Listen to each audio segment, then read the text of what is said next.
Hello and welcome to the Sci-Fi Show. I'm Joe. I'm Dave. Slow as usual. I was being polite because I'm never normally on here, so I was waiting till last. Yeah, that's fair. No, Dave's been doing this a lot recently. I think going senile in his old age. I have a good excuse. But yes, welcome to the Sci-Fi Show. Tonight we are having a bit of fun more than anything, but we're tying in that bit of fun in with some serious philosophy as well. So yeah, Dave's shocked. Serious philosophy? No such thing. There's no such thing. It's all absurd. As it should be.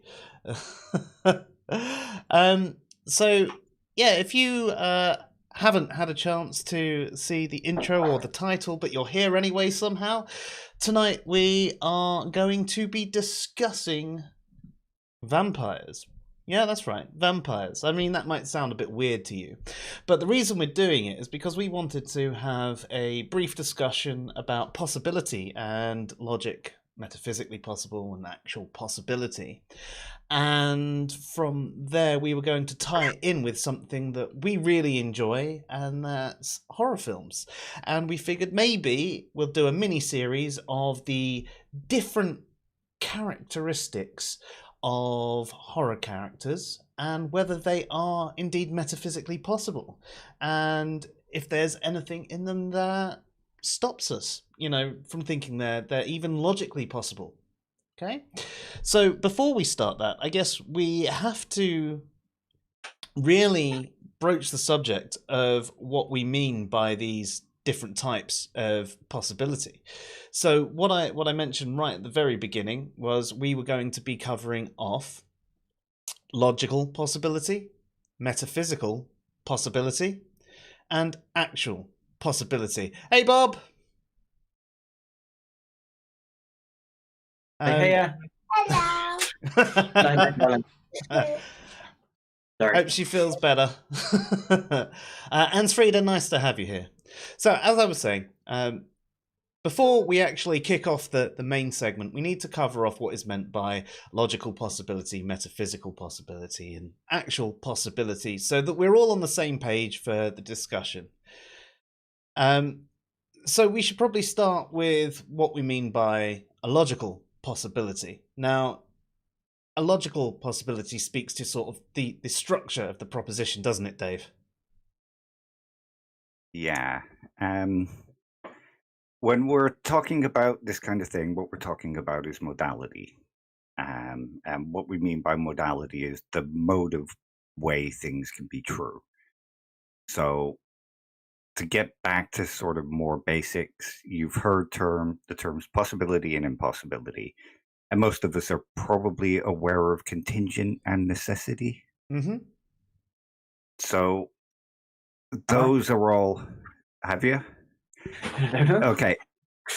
Something that is necessary is something that... Because modality deals with possible worlds. So something that is necessary is something that exists in all possible worlds. Oh, this is where one of the if God was a perfect being, blah-de-blah-de-blah arguments come If from. God was the foundation of everything, then God would be necessary in every world, yeah. And something that's contingent is something that is true but might not have been true. So it's true that we're streaming right now, but it's also possible that we might not have been because our power might have gone out. Yeah, us streaming is contingent on a number of things: power, internet, webcam, and all that sort of thing. Past history, yeah. So when we talk... Sorry. You said past history. It sounded like you said patisserie. I wasn't sure what baked goods had to do with it, but... Well, if Dave eats baked goods, he'd be in hospital. Yeah, so it is contingent on baked goods.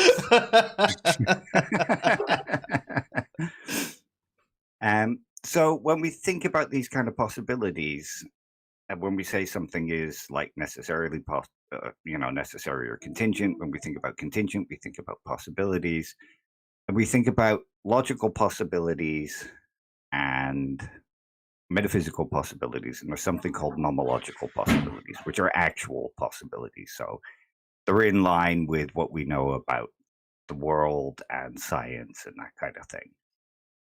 For something to be logical possibility, like you said, there's kind of it's a logical structure. So if I say, the prime minister is a prime number, there's nothing logically incoherent about saying that. Because, it's possible that the word prime minister could be defined as a prime number, to put it in a simple term. Yeah, I mean, But if, something you should say there is at the stage of the logical structure, that's where you're actually defining the referent. So you can you're actually, sort of describing what the word means. yeah. But So in some senses, you also go by with what the words kind of generally mean as well. So that's because people would generally do that as a standard. That's the way natural language works. Yeah, Exactly. But it doesn't necessarily have to, does it?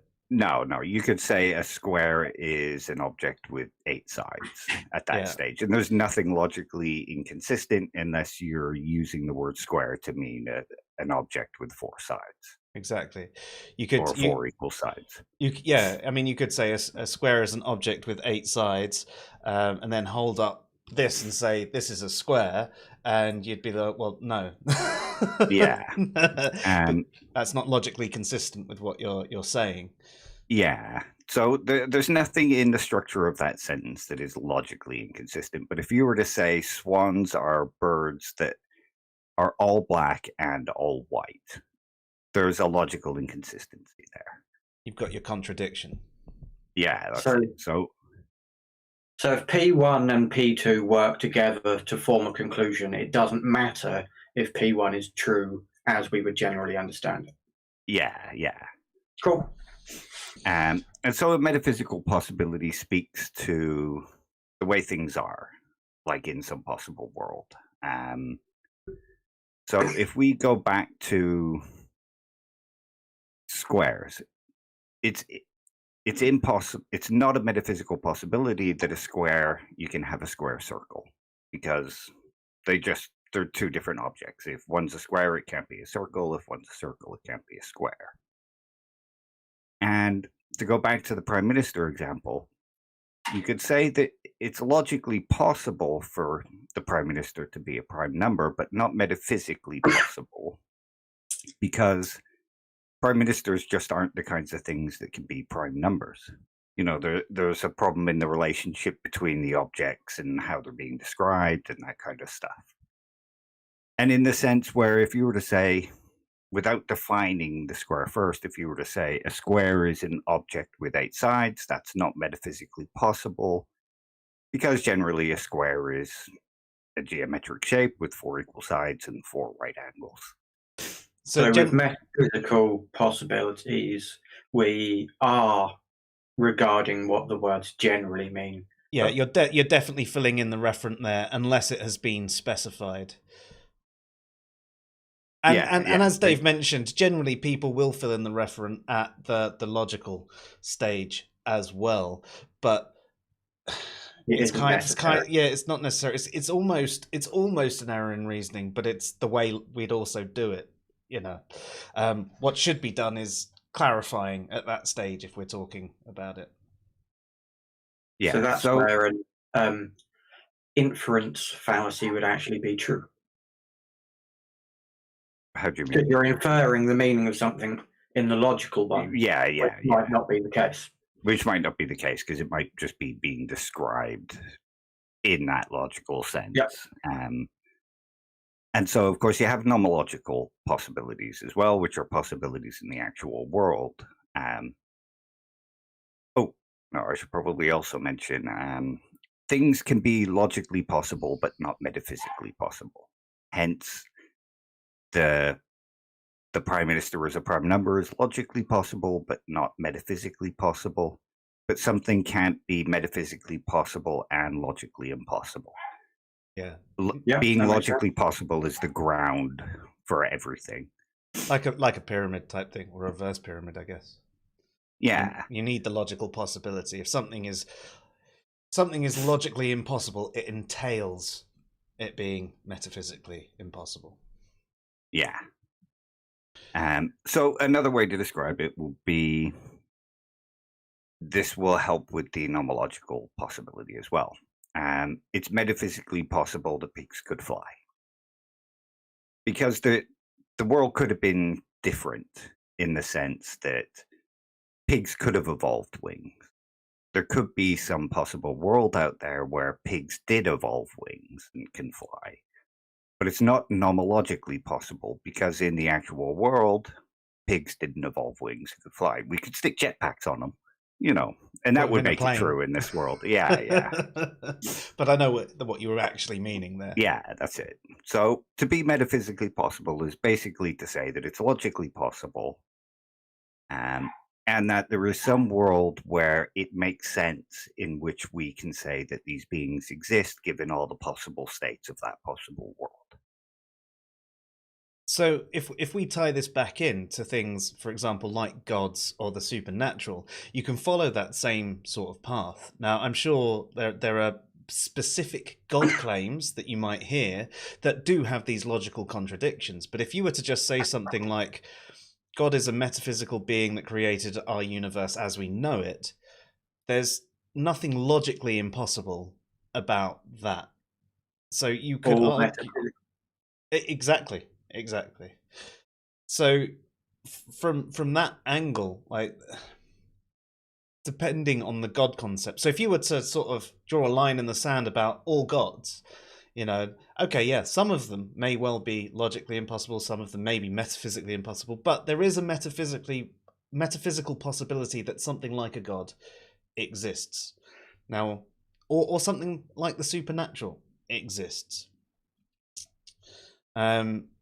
But tying it back in, if you were to say sort of something like, God is this metaphysical being that's perfectly good and perfectly loving and allows people to be tortured for eternity in hell, we're starting to see an issue here, especially if you define what you mean by perfectly good and perfectly loving and the actions that you'd expect from that. Obviously, I'm expecting you all to fill in what you mean by that. But it creates a logical impossibility. Exactly. The bigger the descriptions get, sorry. They're saying mutually exclusive claims about the same thing create a logical inconsistency. Yeah, that's exactly. It. And the more you add to whatever this concept is, the more likely it becomes logically inconsistent. And what was that last type? Sorry? What was the last type? We had logically, metaphysically, and... nomologically. Nomologically, and that's things that actually can exist in an actual world, yeah. Based on what we know about science and the way nature works, things can be impossible according to that, or possible according to that. Like, another example is, you could say it's nomologically impossible for me to run from here to New York in 5 minutes, because nature just doesn't work like that. But it's not metaphysically impossible, because there could be some world in which you could run like a flash and you could run over water, and it could only take you 5 minutes to run from here to New York. The world could have been different in that way. I'm sure there are going to be some sci-fi nerds who really want wormholes to exist in this reality, who are going to be saying that it's actually nomologically possible as well. But as we understand it now, yeah. Because then I suppose you could get really absurd sounding claims which sound logically possible and possibly metaphysically possible, but sound nomologically impossible, but are actually true across the board. Like, a chicken can be a mayor of a town. Yeah. Because that has happened. Yeah. And a buffoon can be the leader of a country, as Britain proves. If you say an intelligent person can be the leader of a country, then we might be treading on like icy ground. I'm not sure we have any evidence for that. Yeah. Metaphysically, definitely possible, but... Yeah. So, I mean, I think Excuse me. we've got the grounding there of what we meant by logically impossible, in the sense that it's about the form, it's the structure of it, you can define it, sort of thing. And when we're talking about metaphysically possible, we're talking about, possible in some possible world, and we'd have already filled in the referent at that stage unless it's otherwise specified.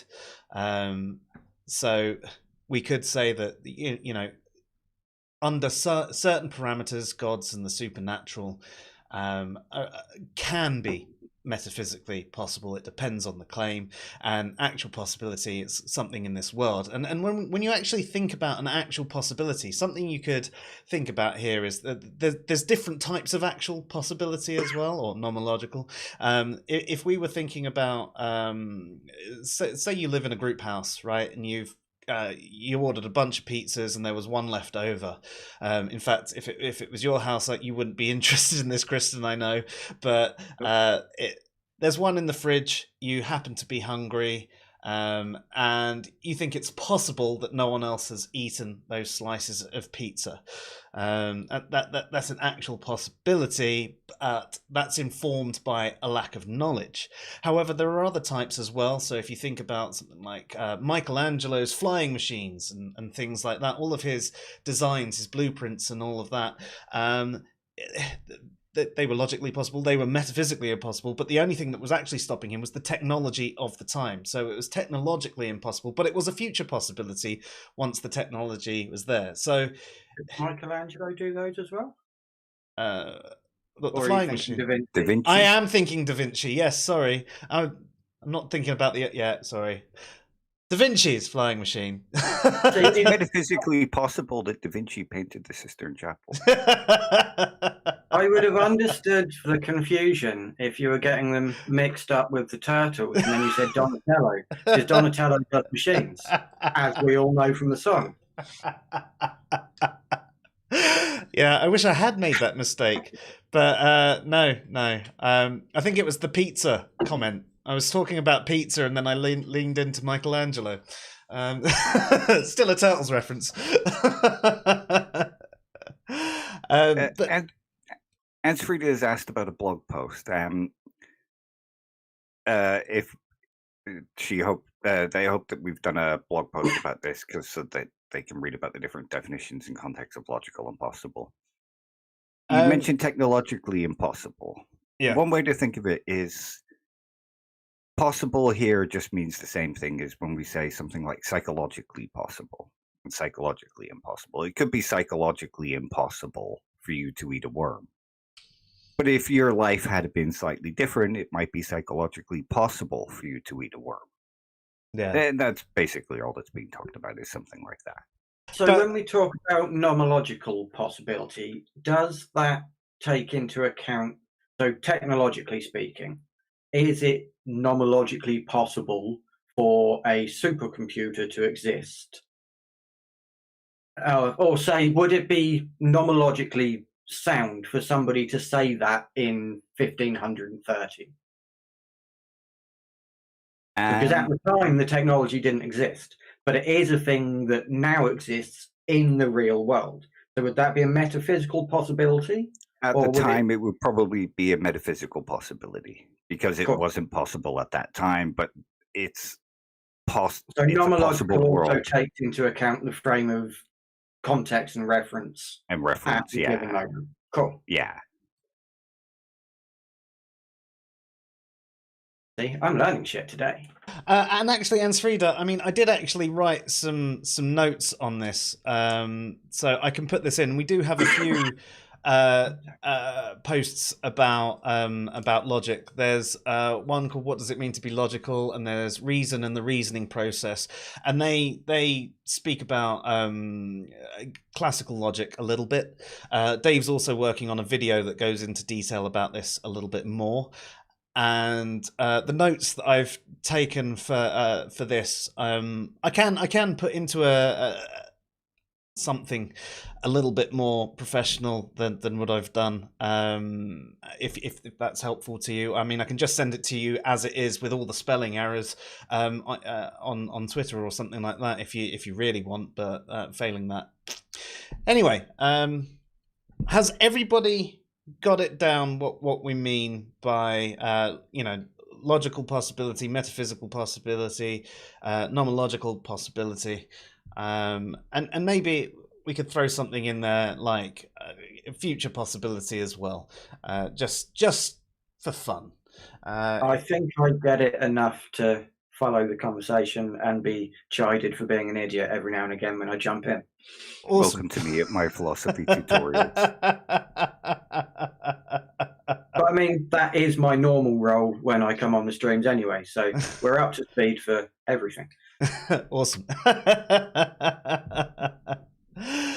So here we are in the world of vampires. So as a general thing, we are talking about those creatures of the night, blood-sucking type things. We're not veering off tonight into the types of vampire that suck, they're not really vampires, that suck your life force or your soul or things like that, your incubus, succubus type things. We're sticking to the bloodsucker variety. And we are going to be starting with different types, as in archetypes of vampire. So our first on the list is the cursed or possessed type of vampire. So the cursed type of vampire generally exists in a world that's governed by the Abrahamic deity. For example, Dracula, it's a blood curse, and I mean, I know it's all come from a myth, sort of like Vlad the Impaler and all of that sort of thing, because he used to be very violent and drink the blood of his enemies and put things on poles and all of that. But the whole point of this was it's a curse by God, and these sorts of vampires tend to have specific qualities, the long life and the immortality, or they have to drink. Sometimes they can turn into a bat or smoke or something like that. They often have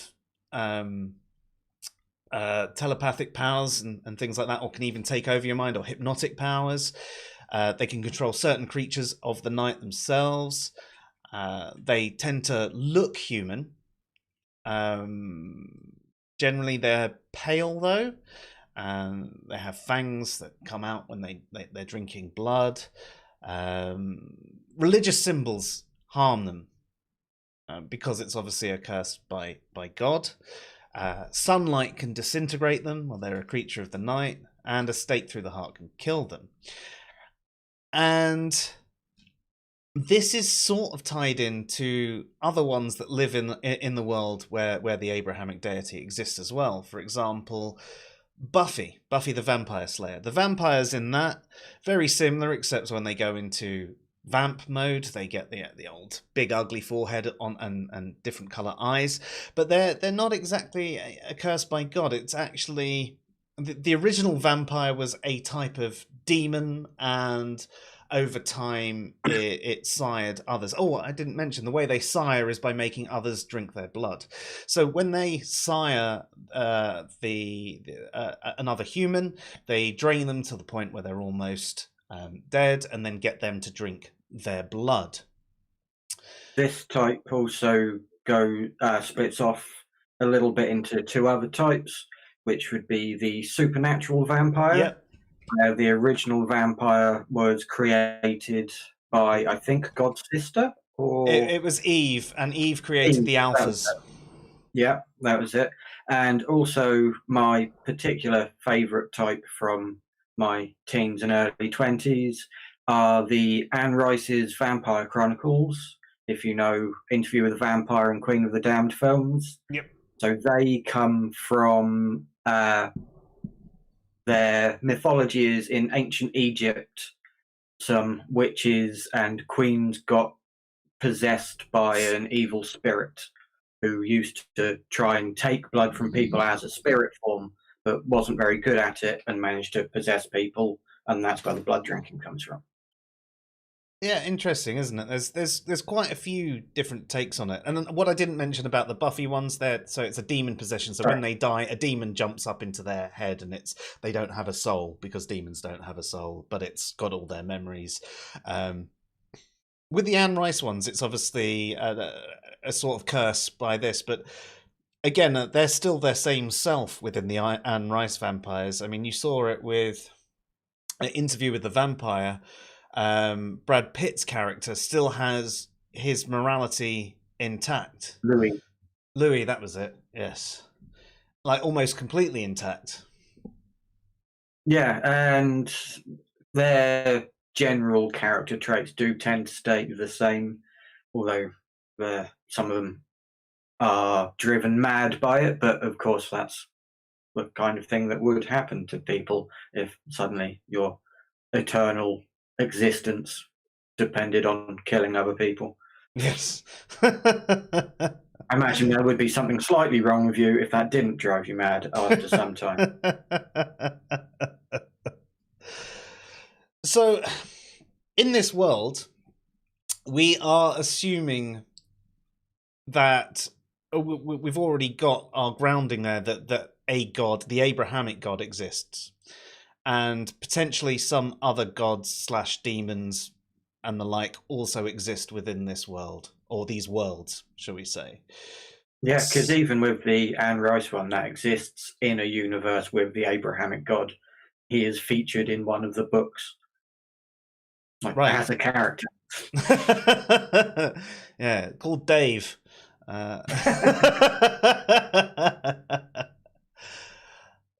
So, even though it obviously seems quite unrealistic to me, this whole drinking blood to survive thing in general, and the whole way they sire and all of that, if we consider some of the common Christian phrasing around, with God anything's possible because he's all powerful, he can do anything, and there might be other creatures that have a large amount of power as well. Is there anything to stop these things in these worlds being any form of possibility?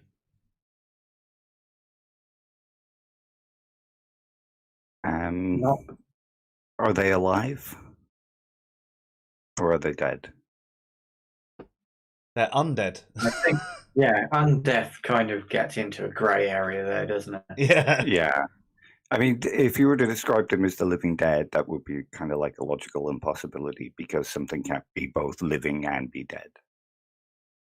Yeah. Though, is that a metaphor for it? I mean, if God wanted to reanimate the dead, could he? I mean, the Abrahamic God does. Yeah. But it would be a contradiction in terms to say that something is both living and dead, according to how they would just be living. Yeah. Just a different form of life, perhaps. Yeah, different kind of living. Doesn't need a heart so that would then fall under being logically possible because you're redefining what death is. In the context of this proposition, that death is possible to coincide with livingness. But in a metaphysical sense of what we understand livingness and deathness to be, it's impossible for them to be both. But then they're just going to be defined as undead, which would be... We're talking that they're a different form of life in this. So if we were to then say, okay, they're not actually the living dead, that's a misunderstanding. They are just a different form of life that doesn't need a heart to beat and drinks blood to survive. Would that be possible in a world where a God exists? Or the Abrahamic God exists? I can't see why not. Yeah, pretty much everything would be possible in a world like that. But would we say for our world? If the God of Abraham exists in this world, then yeah, it would be nomologically possible, metaphysically possible, and logically possible. Fair. But as we think he doesn't, it's probably not. It's probably not because nature just doesn't work like that. No, exactly. Not as far as we know, yeah. I wonder because there are, I mean, I'm going to make a real big fucking stretch here, but it's worth bringing up. The type of fungus that basically turns, isn't it a type of ant, into a zombie? Oh yeah. Yeah. So that's a dead thing that has been possessed by something and is It's not dead yet. some thought. It's Isn't it It's though? kept barely alive so Yeah. that it can have all the motor functions and keep going. Which is what you might think of as something that is undead, because it's on the brink of death, and that would sort of be how I would actually think about it. Now, Lone Wolf actually says vampires do have heartbeats. I think it depends on the myth. Some do, some don't. Some books I've read, actually, they were erotic novels. These vampires heartbeats only start beating when they find their true love. I really thought you were going to. I'm leaving this stream now.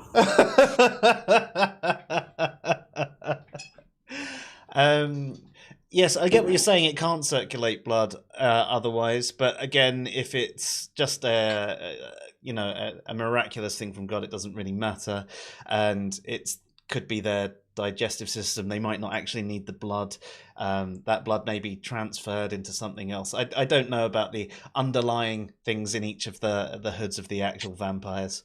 But yeah, yes. I suppose when you're talking about vampires, the blood is their sustenance, so it wouldn't be putting it into their blood flow; it'd be putting it into their stomach. Yeah, but then the energy that you get from the stuff in your stomach goes into your blood to be pumped. Yeah, we're still fucked. Doesn't work.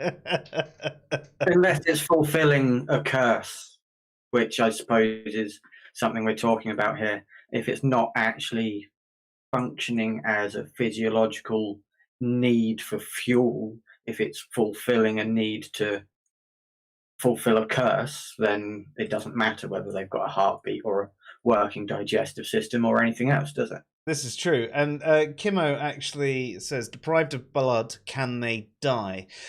Now, again, this differs from myth to myth, but the one that I see quite commonly coming up is as a vampire gets more and more sort of drained of blood, they go through a bit where they start getting stronger at night. They start getting stronger at night, but they're even weaker during the day. And they get more and more crazed. They get the bloodlust on. They can sniff blood from miles away, and they have to kill. It takes over them completely, rather than being able to choose their victims calmly and maybe even keep them alive for days or weeks. They just completely rip their throat out and drain them dry there and then. This is another thing that is slightly different in the Anne Rice stuff, because I believe that when a vampire gets powerful enough in that, if they go and basically bury themselves off somewhere and wait a couple of 100 years without feeding or moving, they come back more powerful than when they went away. That's one of the main points in Queen of the Damned, I believe, is Lestat does that. He buries himself away for like 200 years and comes back more. It's interesting. Very interesting. I mean, as vampires get older, they are supposed to be more powerful anyway, but it's obviously due to their longevity and how many kills they've got over the time, how many souls they've taken into themselves, and so on and so forth. So I could also easily be misremembering specific details about these books, because it's 15 years since I read any of them. Oh, God, that's depressing. And Sreda's never heard of vampires with beating hearts. Well, you have tonight in at least one book I've read. So, I mean, I think it's fair to say that if there is, the Abrahamic deity or something like it, or there are creatures who have the power to curse, or there are demons of some sort, these sorts of vampires are possible. However, we think that there is none of these things, so they're not. But that's almost it's almost begging the question as well. You know, we think there isn't these things, so there isn't these things. That's essentially what I just said there. What a pointless statement.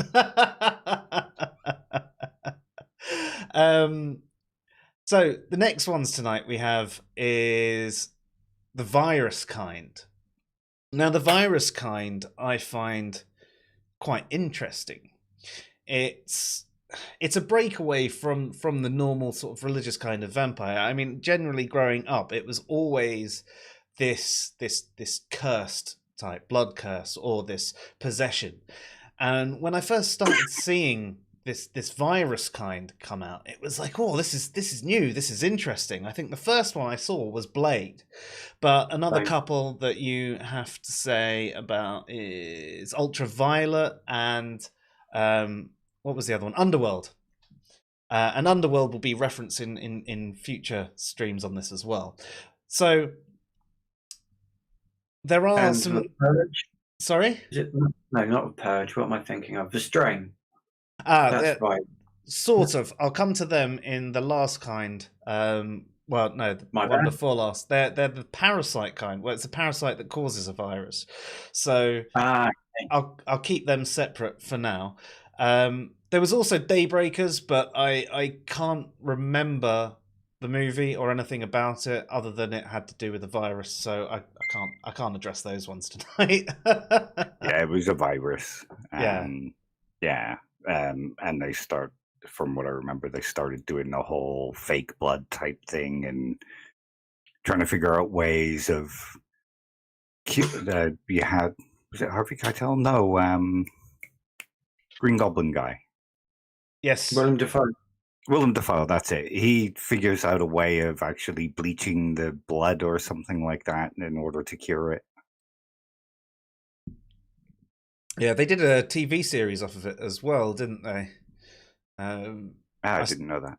Yeah, no, that it was released a year or two ago, I think, and I watched the first episode and went, I've got to come back to that. That seemed quite interesting. I couldn't tell you if it actually is though.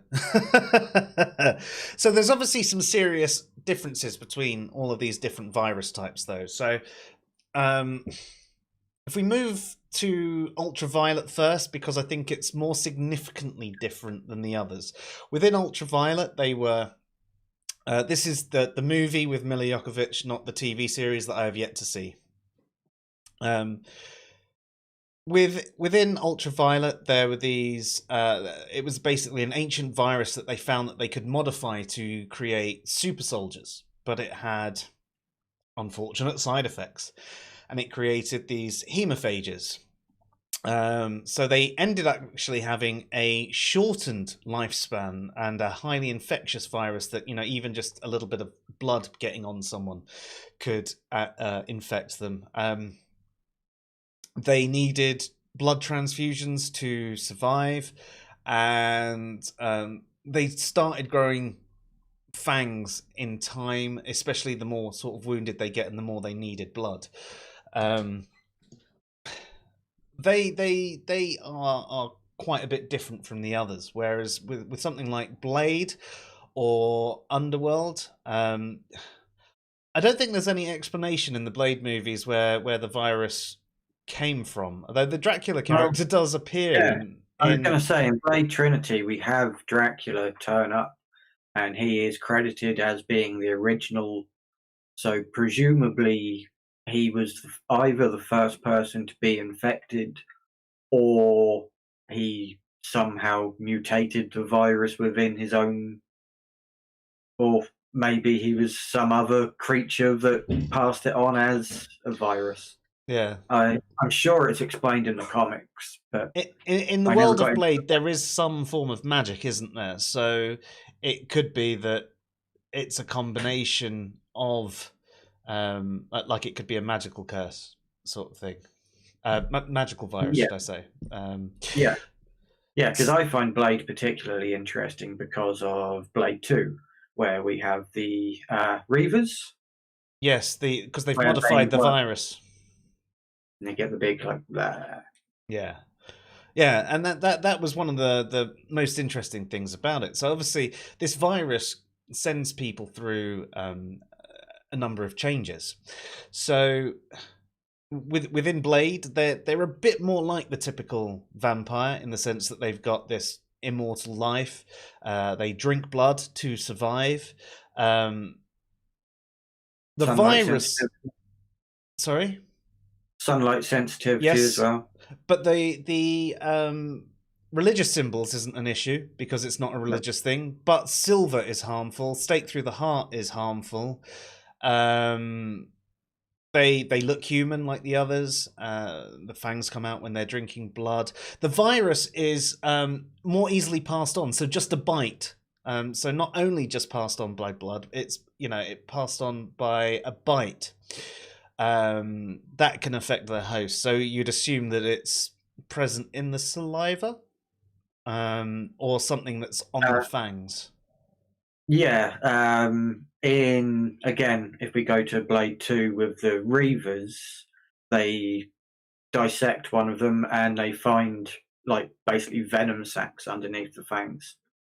So presumably that is based loosely on what happens with the normal vampires as well, as they are a mutation of such. Yeah, that would make sense. So it would have to be a bite. So an underworld, the virus is caught by. It's just it's an ancient virus, and they basically get bit by a bat. It was 3 brothers basically. They all got bit by different things. Yes. And they essentially takes on these immortal properties of the bat and so on and so forth over the years. Similar sort of things to Blade, actually, except it's not specifically silver for that type of vampire. But they need blood in Underworld. In Underworld, I don't think silver affects them. No, it doesn't. It's light. Yeah, because they have the silver bullets for the werewolves and the light bullets for the vampires. That's correct, yeah. So, we've got a few differences between the two. But the thing is, I can see some form of possibility coming through with a virus mutating something into something else. I don't think necessarily it could do it as quick as it happens in the movies, like in an overnight period. But could we say that there's nothing logically impossible about a virus that can turn someone into one of these forms of vampires? I think logically it seems fair. What do you think, Dave? Yeah, it seems logically possible. There's no actual contradictions in any of the statements, or, there's nothing wrong with the structure itself. Metaphysically possible, yeah. There could be some world where these events could take place. Nomologically possible, I'm not so sure about. I'm not so sure evolution has worked in such a way that these kind of creatures could be brought about. I would say nomologically impossible, but I'm not a virologist. I don't know if there's any type of virus that creates mutations to that degree. Yeah, I mean, growing fangs. I don't think. I mean, it's essentially restructuring the DNA. Yeah, there is definitely going to be viruses which cause sunlight sensitivity. Yeah. But are there going to be viruses that mean you're so sensitive to the sunlight that you turn to ash as soon as you walk out the front door? Probably not. No. Have you not met students? Yeah. But I think if these types of vampires were dialed back significantly, I think it could be nomologically possible. If it was sunlight sensitivity and a craving for blood, but not a necessary need for it, then maybe even somewhat of an extension of life and enhanced strength. but like minor. Yeah, I think if we dialed it right back, it could be. I think that's the where I'd go with it. I think for me, the main one that I struggle to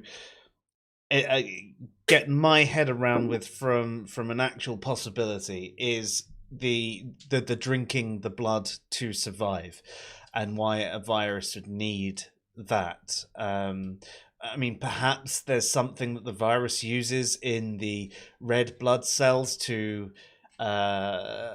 you know, propagate itself and become more infectious and mutate further, maybe. But this is where you have that craving. Also, Sorry? I wonder if that could also be kind of a self-fulfilling prophecy, where if these stories were dialed back and they weren't growing fangs, but they were getting the sunlight sensitivity, and in the stories they were craving blood, if there was a virus which caused all of the things apart from the craving of blood, but also a fever creating some mild hallucination and psychosis, that could then make you think that you craved the blood because you've got all the same symptoms as these people who crave the blood.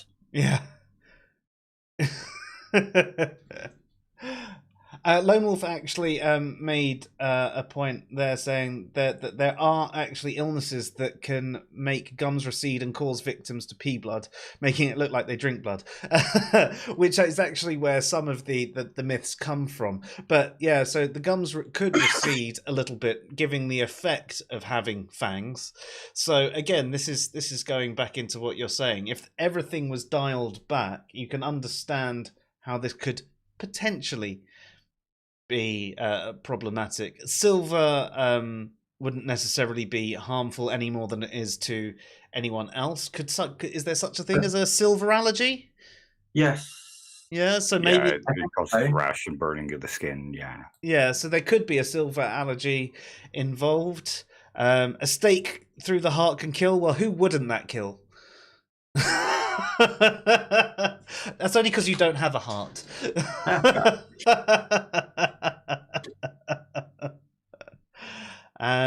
So yeah, I think we're all on the same page. You know, if we're going with the vampires as they're described in these films, no, it's not actually possible. Even though there is a logical and metaphysical possibility, but there, if we change it and dial it back, there is a chance that these things could happen, that could exist. It's just we're changing the referent. Exactly, we're changing the referent. We're no longer talking about vampires. If all these particular properties are what identify something as a vampire, they wouldn't be identified as a vampire because they don't match all those identifying properties. Exactly. So, you mentioned them earlier, Chris, but we're moving on to the parasite kind. So, the strain was, at least for me, I found an incredibly different take on the vampire myth. So, the vector of... catch you in a sec, Dave. The vector for vampirism is this small, needle-thin, capillary worm-like, known as the strain worm, which once introduced into the human host's bloodstream, either through a vampire feeding or just a direct invasion by the worm through a wound or an orifice. So it was one of those things like you could actually cut off a vampire's head and these worms would fly everywhere and you could be unfortunate enough to be infected in the process. It introduces an incurable and fast-acting virus directly into the host's body. So it then manipulates the host genes and causes the human to undergo numerous radical physical changes that slowly but inevitably transform them into that mature strigoi, or vampire.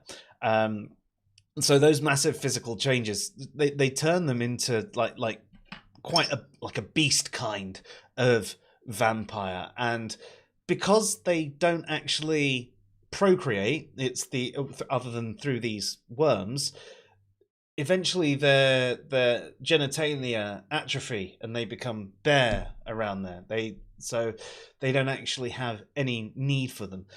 They do have this sort of superhuman strength and speed, and that is something that seems to be very consistent through all vampire myths, really. And It's as I really mentioned, challenging, challenging to write a romance novel about these ones. Then. yes, could you imagine?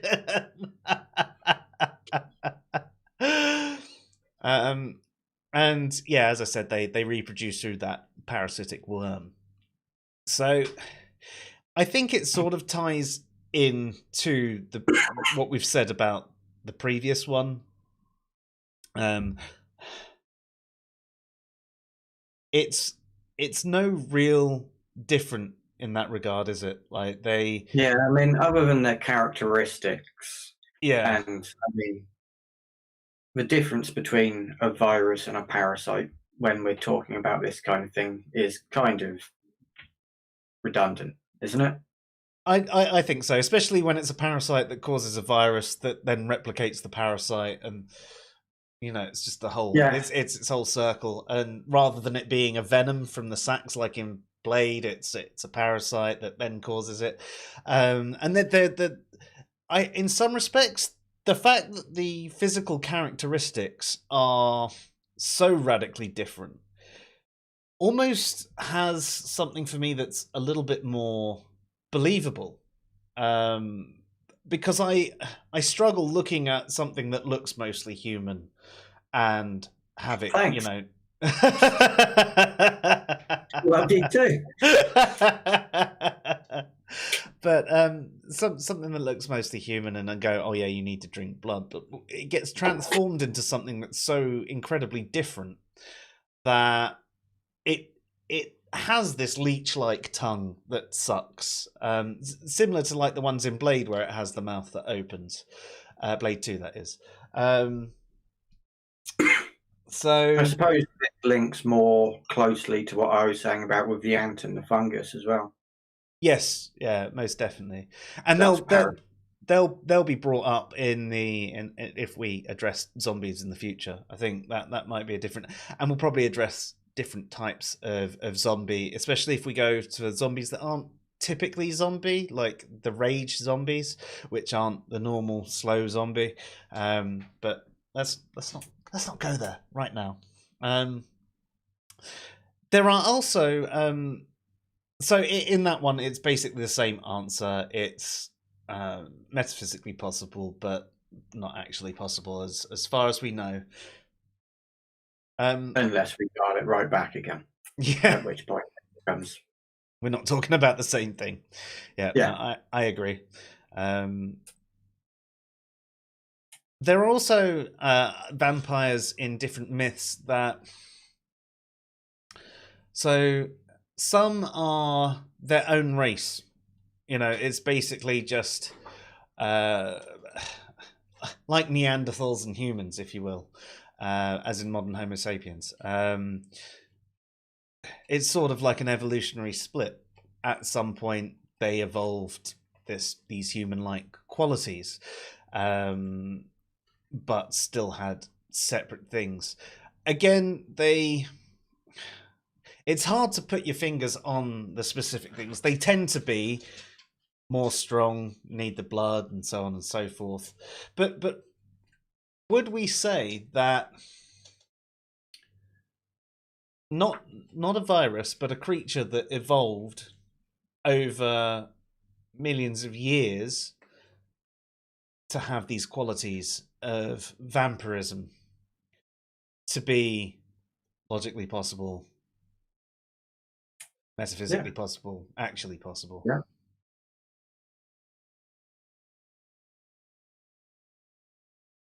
I mean, definitely logically and metaphysically. I don't see why they wouldn't be possible in either of those categories. I don't know if, Dave, you've got a reason they wouldn't be? I can't think of any. I mean, logically possible would depend on the structure of how they were being defined. So as long as, there's nothing really logically contradictory in them, it's not like anybody saying these are creatures that both don't need blood to survive, but also need blood to survive.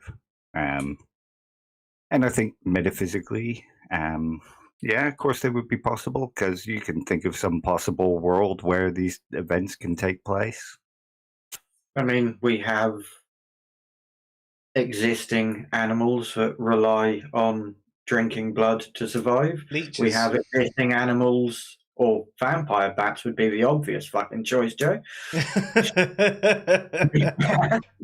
But yeah, and we have creatures that are fairly similar in structure to humans, but are significantly stronger. We have, I don't know if there are any primates or apes that live longer than us, but there are plenty of other animals that do, and there are no reason metaphysically why one couldn't. So long as we're not going down the turning into mist or turning into bats territory, I think we're all right. Yeah. So, I mean, would we say, though, Dave, that they're nomenologically possible, even though there aren't any? That we know of. Yeah. I don't know enough about evolution in nature to be able to say yes or no properly, but I would lean towards no, just looking at the world around us. I suppose partly it also depends on how close we want them to be to humans.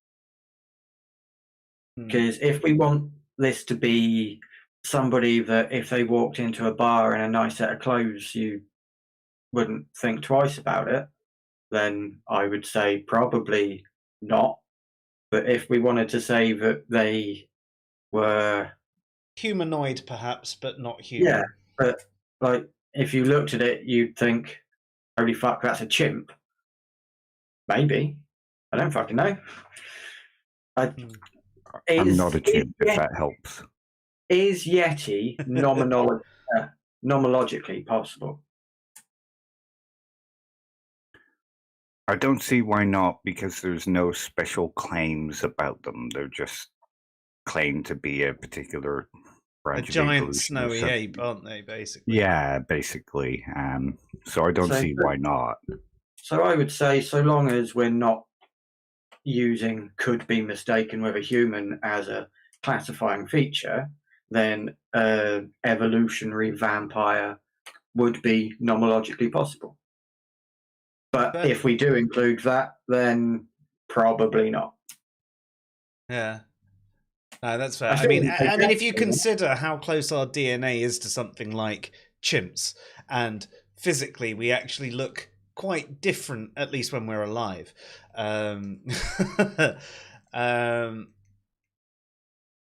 Yeah, to the fact that there would be a creature that was so different to us in things like their dietary habits and lifespan and things like that, it would be quite difficult to conceive of a creature that looked like us that was so different internally. But considering we have primates very closely related to us that are much stronger, and other mammals that rely on blood to feed, then seems not beyond the realm of possibility for something. Yeah. Yeah, that makes sense. That makes sense. Oh, okay. Yeah, no. Lone Wolf actually has the silver allergy. Funnily enough. Yeah. Can't wear any jewelry plated in silver. That's interesting. Is it only plated in silver, or does solid silver do the same? I'm sure that doesn't really make much difference, but I'm just curious. It does explain why he knows so much about vampires. Yeah. or are you a lichen? I mean, he calls himself the lone wolf. He's been hunting these adventures. He's letting us know, man. He's letting us know. Can I live for eternity too? Yeah, I am just going to put it out there that if the kind of like classic romantic vampires exist and one of you is listening, please. I don't like the sun anyway, and I really ache, and I could do with not. Yeah. I could do with these teeth back as well, to be honest. Yeah,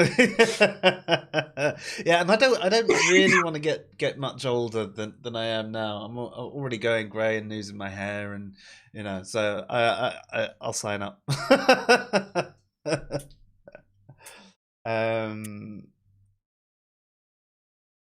So Vlad Tepes actively used the myth of the vampire as a psychological warfare against the Ottoman armies, and that's the guy people call Vlad Dracul, aka Dracula. Yeah, I didn't know that was his actual last name, but yeah, I knew the vague myth around him and how he used it. I believe that Dracula translates as son of the dragon or little dragon, which is why I think it is a terrible shame that Brandon Lee died before having a chance to play Dracula, seeing known as the dragon.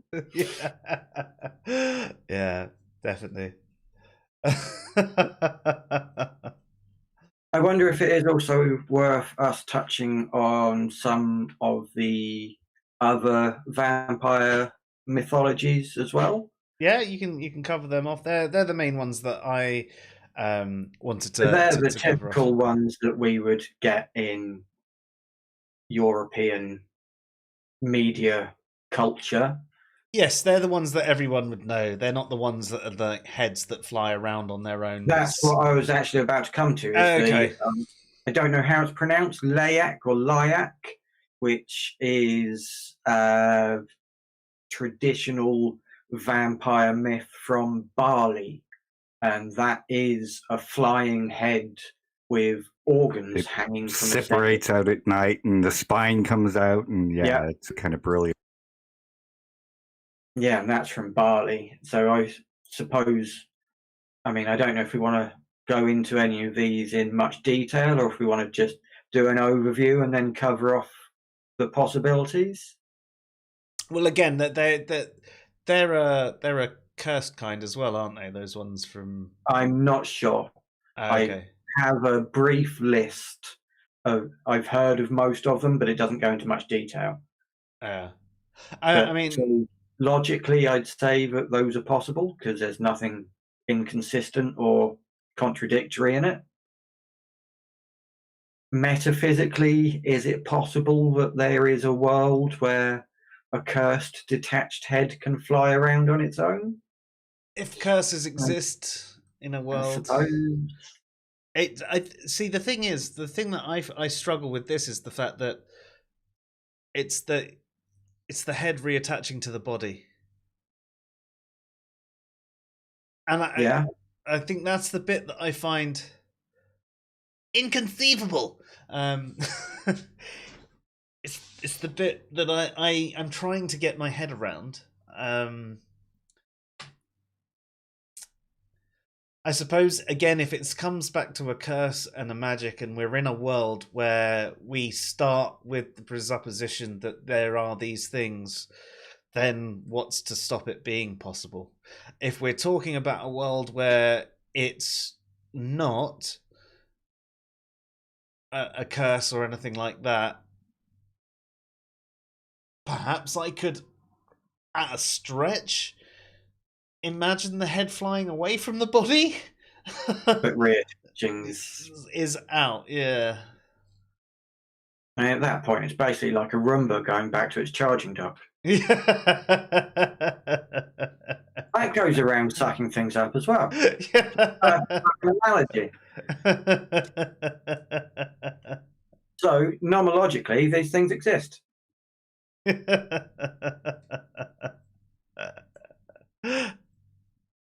Dave looks disappointed. disappointed in me. No, that was perfect. I was just reading the chat box. Is there anything that we need to bring up, Dave, or Probably best for you to go through it. Okay.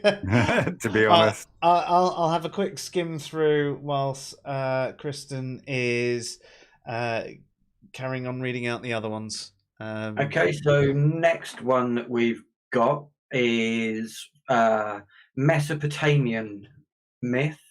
And again, I don't know how to pronounce these. I am probably butchering them, but is called an Ekimu. And this one was known as an evil gust of wind. I have loads of those. This is supposed to be a dead soul or a collection of dead souls that come back to life in a mist, and they go around sucking blood from creatures. Apparently these were born from being killed in battle, or you were murdered or drowned, or you starved to death, then you could come back as one of these things. I wonder if that particular myth might be where things like Dracula being able to turn into fog comes from. It may well borrow from that kind of thing. Yeah. It could also be completely separate. But I mean, I would guess that, again, this goes under basically the same thing. Logically, there's nothing contradictory. In a soul coming back as the spirit sort of thing. Yeah, metaphysically, if we're accepting a world where spirits exist and can interact physically with the world, if we accept that, I suppose, but nomologically, we'd have to have some proof of spirits and souls existing. Yeah. And we can't use fridges work. I'd agree with you that there doesn't seem to be anything logically impossible. I'm still trying to, it comes back to conceiving of the world where, spirits could exist. And if they are... and as a logical possibility, there's nothing in a spirit or a soul that is impossible. At least from a logical perspective. Yeah.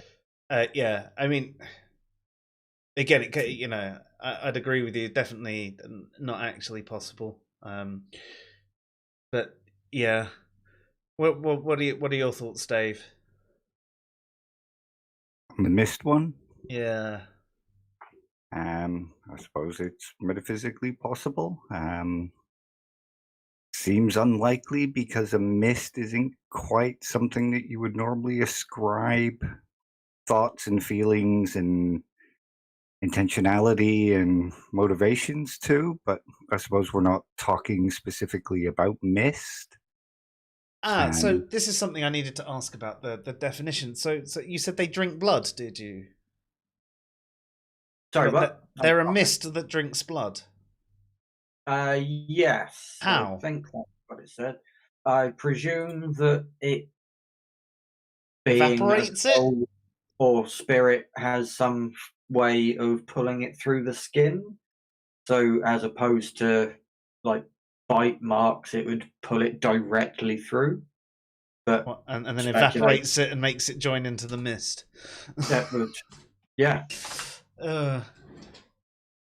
I might be going back on one of our rules. I've just noticed a line in it where it's saying that it sucks out life energy. Okay. So yeah, it's not strictly one of the blood drinkers. Okay. So no. It's not one that's necessarily relevant to tonight. No, my bad. But I mean, if we were to just address this one in the sense of it addressing the life force, the soul, a soul drinking a soul, yeah, all right, then I would say potentially metaphysically, because you were talking about this disembodied spirit drinking blood. It has no body or form to drink the blood with. So I was actually going to go back and say maybe not metaphysically possible either. Yeah, fair. Um, Unless the soul creates a physical mist that can interact, but yeah. But as it's life force, yeah. As we said, we're not doing the life force ones tonight, just the vampire ones. Outdone. Nice to have you, dude. So we tonight we've been talking about logical possibility, metaphysical possibility, and nomological possibility, and we're having a bit of fun with it, and we're discussing vampires, specifically the blood drinking type of vampire, not some of the life force drinking ones. And we've gone through sort of the cursed or possessed kind of vampire. We've gone through the virus kind of vampire, the parasite kind of vampire, which is sort of ties into the virus kind, and their own race type of vampire, which we then went down the path of sort of evolution. And now Kristen is just going through some extra ones. So we've done all the sort of the blockbuster movie type vampires that people might have seen, or big TV series, and now we're addressing some of the lesser known vampires. There's a wonderful one here that I've never heard of before, and this story is just incredible. So the Calicantzaros is, so I'm just going to read this one verbatim off of the page. Yeah. So the Calicantzaros is the Greek approach to making up their own unique legend.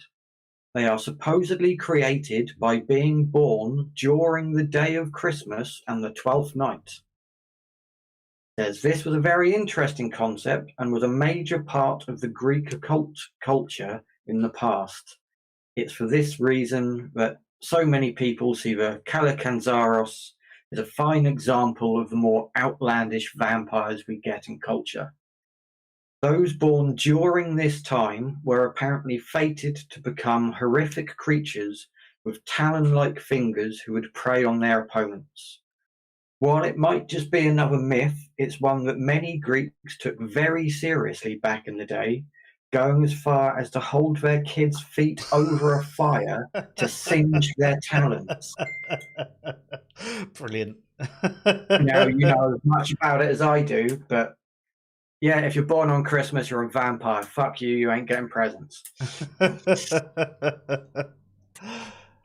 Honestly, Atheist says the Dresden Files series has a category of vampire that siphons sexual energy from humans. I guess that wouldn't count for your purposes. I mean, that sounds like the succubus or incubus that sort of did that sort of life force sexual energy type thing. So no, that's not relevant for tonight. But yes, thank you for that one, and I do think I'd like to address them in the future as well. It's always a good laugh to do some of these streams where we break from the norm, and hopefully you guys are enjoying them too.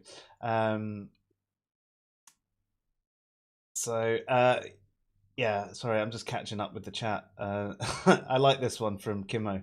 We're not live, we're undead. Perfect. That should just be our motto now.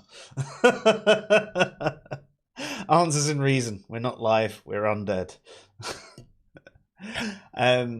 Was there another one on there, Kristen, you wanted to address? I think that was it, because there are another couple that are mentioned, but they're either explicitly energy or very closely related to other ones that we've already spoken about.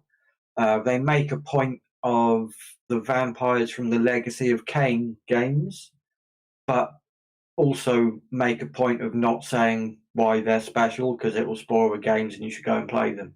I don't think it's a paid link, but and of course we've got the ones that nobody really wants to talk about, the sparkly vampires. No. There again, like, they could just go under the virus kind anyway, can't they? And I mean, to be fair, the more and more queer I get, the more and more I'd quite like to sparkle when I go out in the daylight. So still a fucking terribly written book, but sparkly and immortal, I could deal with that. Yeah. I think I might have played Legacy of Kain, you know. Did it I start on played, like the SNES or something like that? On the PlayStation. PlayStation. yeah, I I would have played been out in America when it came out. I played Soul Reaver, but I never played the first one. Yeah. Is it the one, Dave, where he was walking around and there'd be people up against the wall and he'd go and like sort of drink blood from afar? That's the 3D version, yeah. Yeah, the first one was isometric, wasn't it? It was like a Final Fantasy style RPG. Except Yeah. with vampires. The top down. Yeah, although I think Yeah. it might have been isometric, like Kristen said. Okay. I can't remember. I was on a lot of drugs back then. But yeah, the Soul Reaver one was brilliant and deserves a modern day remake. Yeah, it really does. Especially although I think it came out on the PlayStation 2 as well, but it came out first on the Dreamcast, which only had one analog stick, and that made it kind of difficult to do the looking and the Yeah. Especially considering it had some like 3D platforming sections that I could not imagine doing with one analog stick. No, it made it very difficult. Yeah, I mean, I didn't even realize it ever went so far as having these like 3D ones. The one I played was not much more graphically better than, you know, Zelda 3.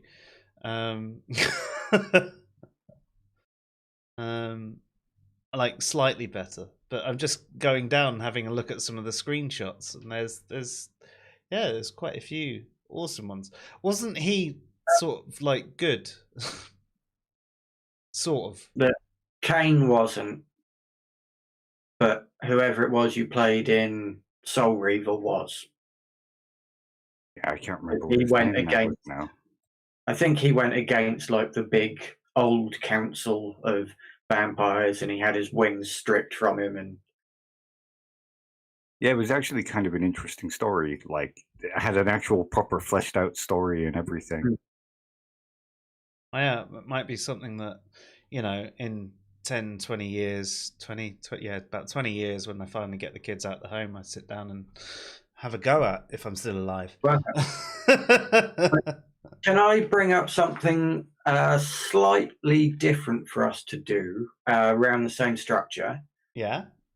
I want to bring up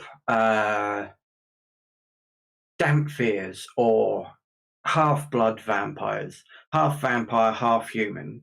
And I want us to look at none of these are logically impossible, so I think we can basically forgo that one. But the metaphysical possibility of Damphirs or half-bloods, or whatever you want to call them, for each of the categories of vampires that we've looked at. So for virus vampires, Blade is a half vampire. Yeah. So metaphysically possible.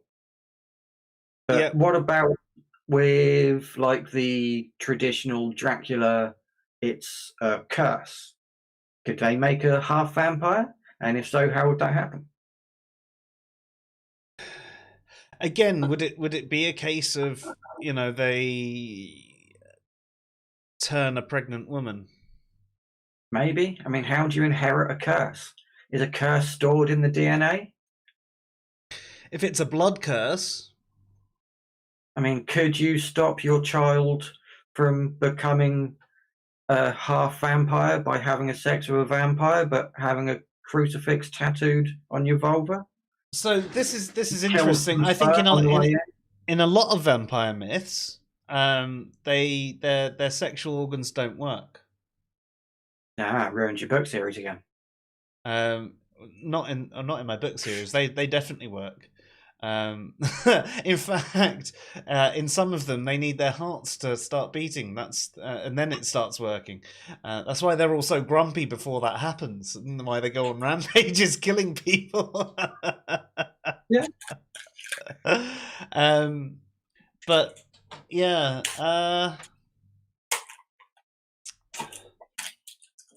Yeah. So with a curse, is a curse inherited? Families can be cursed, Yeah. And being The sins of the born father and such. yeah. So, But would that make a half vampire, or would that just make a vampire? Suppose really it depends on the author, but that makes it considerably less interesting. So yeah. I am not sure. what do you reckon, Dave? I'm not sure. I don't know enough about this stuff, to be honest. You're the horror buff. Not vampires. Vampires aren't that horrific unless you're talking 30 Days a Night or something like that. I enjoyed them. Yeah, they are the scary kind of vampires for me. Oh, and Near Dark. That's another good one. And of course, Life Force. I've not seen Life Force. You should. You should rectify that right now. Because it's just an amazing film. I'm gonna go. Bye. Every time your chair pops in from not being in your background, it looks like Oogie Boogie sneaking up on you. Yes, I did watch Nightmare Before Christmas today.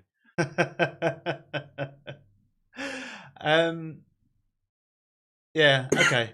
I'd have to go with not sure on that one then. It, as you said, it depends on the author. If it's a blood curse, then yes, you're right. Wouldn't that just make a vampire? Would the placenta filter some of the curse out? Blasting yourself out with holy water. Yeah. So possession, I would say it wouldn't. Yeah, it wouldn't be possible because you're either possessed or you're not. Yeah, because if it's being possessed by a specific creature, then unless it reproduces when you do, which is let's not go down that particular train.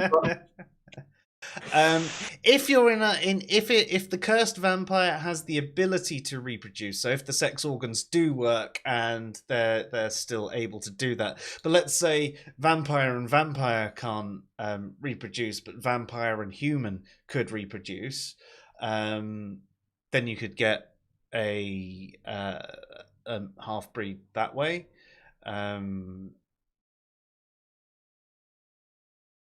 Sorry. So then, virus type, definitely possible. Yes. But with the virus type, I mean, then the placenta thing that I just mentioned is actually more realistic because the placenta protects from certain qualities. So has it filtered out some of the virus, which is why Blade is only half vampire. You know, it hasn't been fully infected. Although I'd say virus type, it should actually just produce a vampire. Yeah, or not. It shouldn't be half and half. Yeah. Either the virus has got to the kid or it hasn't. But if the placenta can filter out some of the qualities of the virus somehow. But yeah, actually, Blade seems more unrealistic than some of the takes on the curse kind. And you could say one thing here in that you can't have a half vampire, half human, because part of the classification of being human is not being half human or being half vampire. You are either fully human or you're not human. Which is why they're sometimes classed as a dhampir. Yeah. Yeah, but then you still wouldn't be half human because part of being human, you can't be only half human. You can have the body of a human, but... What if a Neanderthal and a Homo sapien had a baby? This is what I was going to say. I'm going to disagree with you very slightly there, Dave. It would be a different species. But in nature of the conversation, more so than very specific semantics of it, the only one with this I can see properly working is when we talk about the evolved type. Because then you could have recessive or dominant genes, that could potentially come forward. Like you have a liger or a tigon, which is half lion, half tiger. Yeah. They are neither. They aren't half lion and half tiger, but what they are is made up of half lion and half tiger. So, for the sake of ease of conversation, they are half one and half the other, which is the same as I would say for purposes of conversation and ease of understanding is what we would mean with Damphir. So for the evolved type, although we said it was very unlikely that you would have one that could be mistaken for a human, if that were possible, the Damphir, like I said, you could have recessive or dominant genes, Could or still be a pulling over primate. half of the. So I think that Yeah. one works. Yeah, but if we're talking about metaphysical possibilities, you couldn't have a half human and half vampire because Yeah, being but a they're human, made up. yeah, They are yeah, a yeah, separate that's it. thing, but they're made up. Yeah, Yeah. Yeah, no, that's fair. That's fair. I suppose it's an error in language in that regard. Yeah. It's not specifically talking about half and half. It's talking about a blend of each, rather than Yeah. saying they are half and half. Yeah, a blend of each creating a different, a new thing. yeah, like I say with ligers and tigons and all the other interesting z-donks and all of that kind of thing. And I believe all of them are sterile when they are born. I don't think any of the species crossbreeds can actually have their own young. No, they're that one evolutionary step away that they can't actually then breed. Yeah. So they can create offspring with the two parent species, but the offspring is then unviable, I think is the correct term. It's interesting, isn't it? Because generally, when speciation occurs, there isn't that interbreeding available. It's only when you get the same species but different breeds of the species that this comes. And I think that's one of the things with classifications that's actually quite hard, because you might say, well, when speciation occurs, it means it can't breed with its predecessor, but then you have these examples, well, dogs and wolves and things like that, and different types of big cats. And I think the important distinction there with speciation is that they can't create offspring which can then breed with their predecessor or other forks in the evolutionary path. Yeah. Yeah. I think even then, like, you think about if when we breed with the Neanderthal, I mean, there are so many people that still have Neanderthal DNA in them today. I think someone like Eddie Izzard was like at 10-11% or something like that. I think most people have some degree of DNA. Yeah, I think his was just surprisingly high. But yeah, that's just a random one. Oh yeah, no. Lone Wolf saying yes, the Damphir are a good topic. Yeah. So there was the parasite kind, definitely not. No, that would either be you are full vampire or you're not. I've had a thought. Or it doesn't. I've had a thought about the virus kind a little bit more. Cool. Viruses do evolve, and some people have different immune systems, and some people are more resistant to certain viruses than others. Yeah. It could be that someone is more resistant to the virus and their body reacts in a different way. Like how some people are asymptomatic to COVID and other people are dead.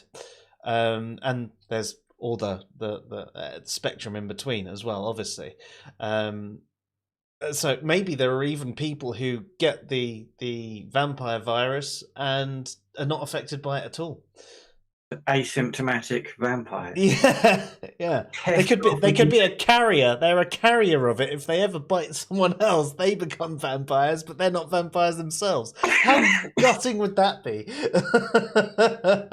Yeah, I'm sorry, you've got the virus, but you don't have the strength or the immortality or the agelessness or the speed or the... Well, you get really dark. Like, but you are now sensitive to garlic. Fuck you. I'd hate it if I was sensitive to garlic. That's the one thing I'd be fucked. Yeah, it's like my favorite thing ever.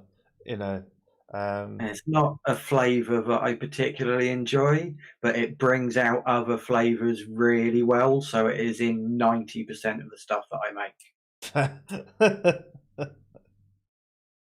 I'm not going to sit down and eat garlic bread. That can fuck off and die. But make me a bolognese without garlic in it, you can fuck off and die. Lone says, well, here's the thing. With the curse myths, there are those imbued with the benefits of vamps, but none of the drawbacks. Many of those are vampire hunters. Yes, I mean, you got that sort of with the Slayer in Buffy the Vampire Slayer. The reason the Slayers have the power is because the first Slayer was imbued with the power of the demons that caused the vampire. I didn't know that. Yeah, that was the first Slayer, and then it was sort of passed on generation by bloodline, and then there's just one in every generation, and when one dies, I guess the magic activates in the next one. I think that was in the last series or the series before last that they addressed that one. She went back in time, and she was at the cave where the first Slayer was created. I stopped watching when they did the musical episode. Oh, I loved that episode. Oh. Yeah, it was awesome. Oh. And then the one after that was even better, Tabula Rasa. Yeah. I fucking love me a good musical, and that is not a good musical. No, but it was delightfully terrible. I mean, I love a good musical as well. One of the musicals that I really hate, though, was Sweeney Todd. That was a terrible, terrible musical, and it had no redeeming qualities. I really liked it when I first saw it, and I rewatched it again recently, and yeah, it's just meh. Yeah. Drab and boring. Do you know something I do have to rewatch, though? Repo, the Genetic Opera. I haven't seen that in about, 15 years. I saw it once, and I was too drunk to be paying proper attention to it, so... There was one song that was really good, though, the Zydrate song. Zydrate comes in a little glass vial. A little glass vial? No? I just can't imagine being in the mood to watch that and not watch Rocky Horror instead. Yeah, I never really got that engaged with Rocky Horror. How dare you? How dare you? Yeah. I've been to see it live. We watch it 2 or 3 times a year.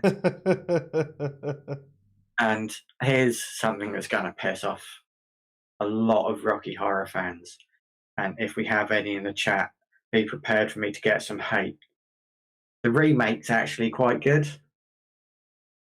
I didn't know there was a remake. Yeah. I've not watched it. First time I saw it, I fucking hated it. But then I got drunk and decided to give it another shot. It's got Laverne Cox as Frankenstein, who is this amazing trans woman. She pulls it off fucking immaculately. Was she the one in Orange is the New Black? I don't know. I've not watched it. Hang on, let me look up the name. The whole film is made as if it's kind of them filming the stage show as well. And there is one fucking brilliant line where they're sat down. So, Dave, you'll probably remember the scene where they're sat down for the birthday meal and Frank's cutting up the food and somebody turns around and says, "Oh no, not meatloaf again." Oh, yeah. That is a fucking phenomenal joke. Yeah, Laverne Cox is Orange. Was in the Orange New Black. Yeah, stunning as well. Yeah.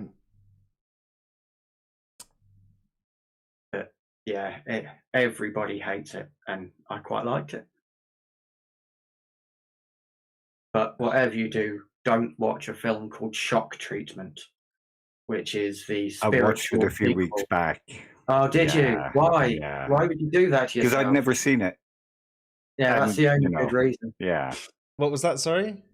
Film called Shock Treatment, still made by Richard O'Brien, and has Brad and Janet in it, but Different played actor by and actress, different though. people and with different personalities and characteristics.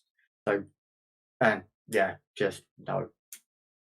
None of the music was as good. The story was kind of terrible. It just didn't have the enthusiasm that Rocky Horror does. It's just bad. And Thrida says, in Buffy, vampires are hybrids, half demon, half human, and are despised by the pure-blood demons. Angel is a vampire with a human soul, so doubly despised. Yes, so, I mean, the original vampires were more demon-like themselves. They were like a pure-blood demon, and their bloodline got watered down with humans over the years, and they became these sort of half demon, half human. So they were a human body where a demon popped up into them. So they were this soulless human with a demon possessing them, essentially. And you're right. Generally, they're not liked by the pureblood demons. They even addressed that in Angel, where they had those pureblood vampires who had this relic that basically destroyed anything human. So any demons that had any human qualities to them, it would also kill as well. Kimo says, though, oddly, ligers are actually able to mate with other ligers and tigers or lions. So I didn't know that. Didn't know that. Oh, thank you. No, that's not what I had read before. Yeah. That is very, very interesting. So you could almost say that goes against what we were saying about speciation. And again, it asserts what I was saying, like, you know, the classification of creatures and the genealogy and all of that actually does get quite complicated, and you can understand why sometimes it's very hard to pinpoint what people mean by certain things. I think what we said earlier was a general rule that probably worked in 90-95% of cases, maybe more, but there's obviously things that break the rule. I think it's difficult to really get on a kind of intuitive level when you can look at things like, so I'm going to go against that a little bit, but say you look at a lion and a tiger and they can't create something that can have babies, but a pug and a Rottweiler can. Yeah. Intuitively, that shit does not make sense. It should be a logical impossibility. Just by scale. I'm not going to carry on with those hand actions. But that's not just me, though, is it? Intuitively, one of those things makes a lot more sense than the other, and it's not the one that fucking works. Yeah, two different types of big cat that are relatively similar in aesthetics to size. Two breeds of dog, where one's basically a mutant, deformed little thing. One, the skeleton looks like a wolf, and one, the skeleton looks like a Poundland skeleton of a wolf after you've put it in the oven on 200 for 30 minutes. Nerdy Rodent asks, what if breeding is done via viral infection? So it depends what you mean by that, but we sort of addressed that earlier. The strigoi from the strain use a parasite to breed, which causes a viral infection, and the virus kind of vampire, I suppose, sire new vampires by biting other vampires. so in that regard, yeah, they if we're talking specifically about the vampires, what we were trying to work out there is what happens to the half breed, or would there be a possibility of a half breed if to create the Dhampir, this vampire human half breed. And I suppose in the virus kind, there's nothing to say that the sex organs wouldn't work necessarily. No. I mean, I know they're in the Dhampir kind. In the Strigoi from the strain, that they breed through the parasitic worms, so their sex organs atrophy. There's no need for them. And I think in the Anne Rice vampires from the cursed kind, their sex organs definitely don't work. I believe that's the case. But I also know how fucking horny Anne Rice gets at times, so I wouldn't be surprised if there are exceptions. But with the virus kind, yeah, there's nothing. There are viruses that stop your genitalia from working. This is true. I don't think any of the vampire viruses that we see in media really have anything to say that? No. And to be honest, I mean, even COVID can affect the vampire. The vampire can affect can affect the testes and make you impotent. So if you know anyone with COVID, don't get a blowjob from them. And if you hear coughing while you're walking down a dark alley, it might be a vampire.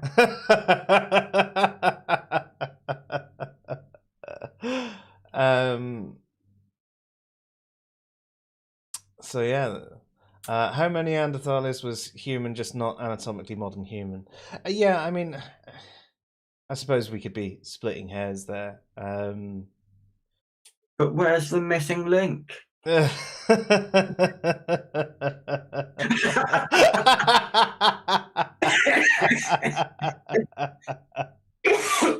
fuck, you killed me. Do you know what Ansfrida says? Once More with Feeling is his favourite Buffy episode of all time. Sure, Buffy cannot sing, but some of the others can. I mean, to be honest, I didn't really think any of them could sing that well. Giles may be the best, but I like Spike's song about, if his heart could beat, it would break his chest. But I can see you're not impressed. That one was definitely... That really struck a chord with you, that episode, didn't it?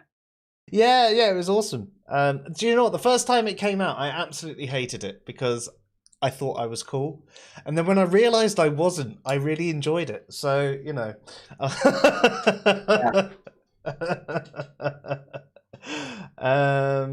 never thought I was cool, and I still hated it.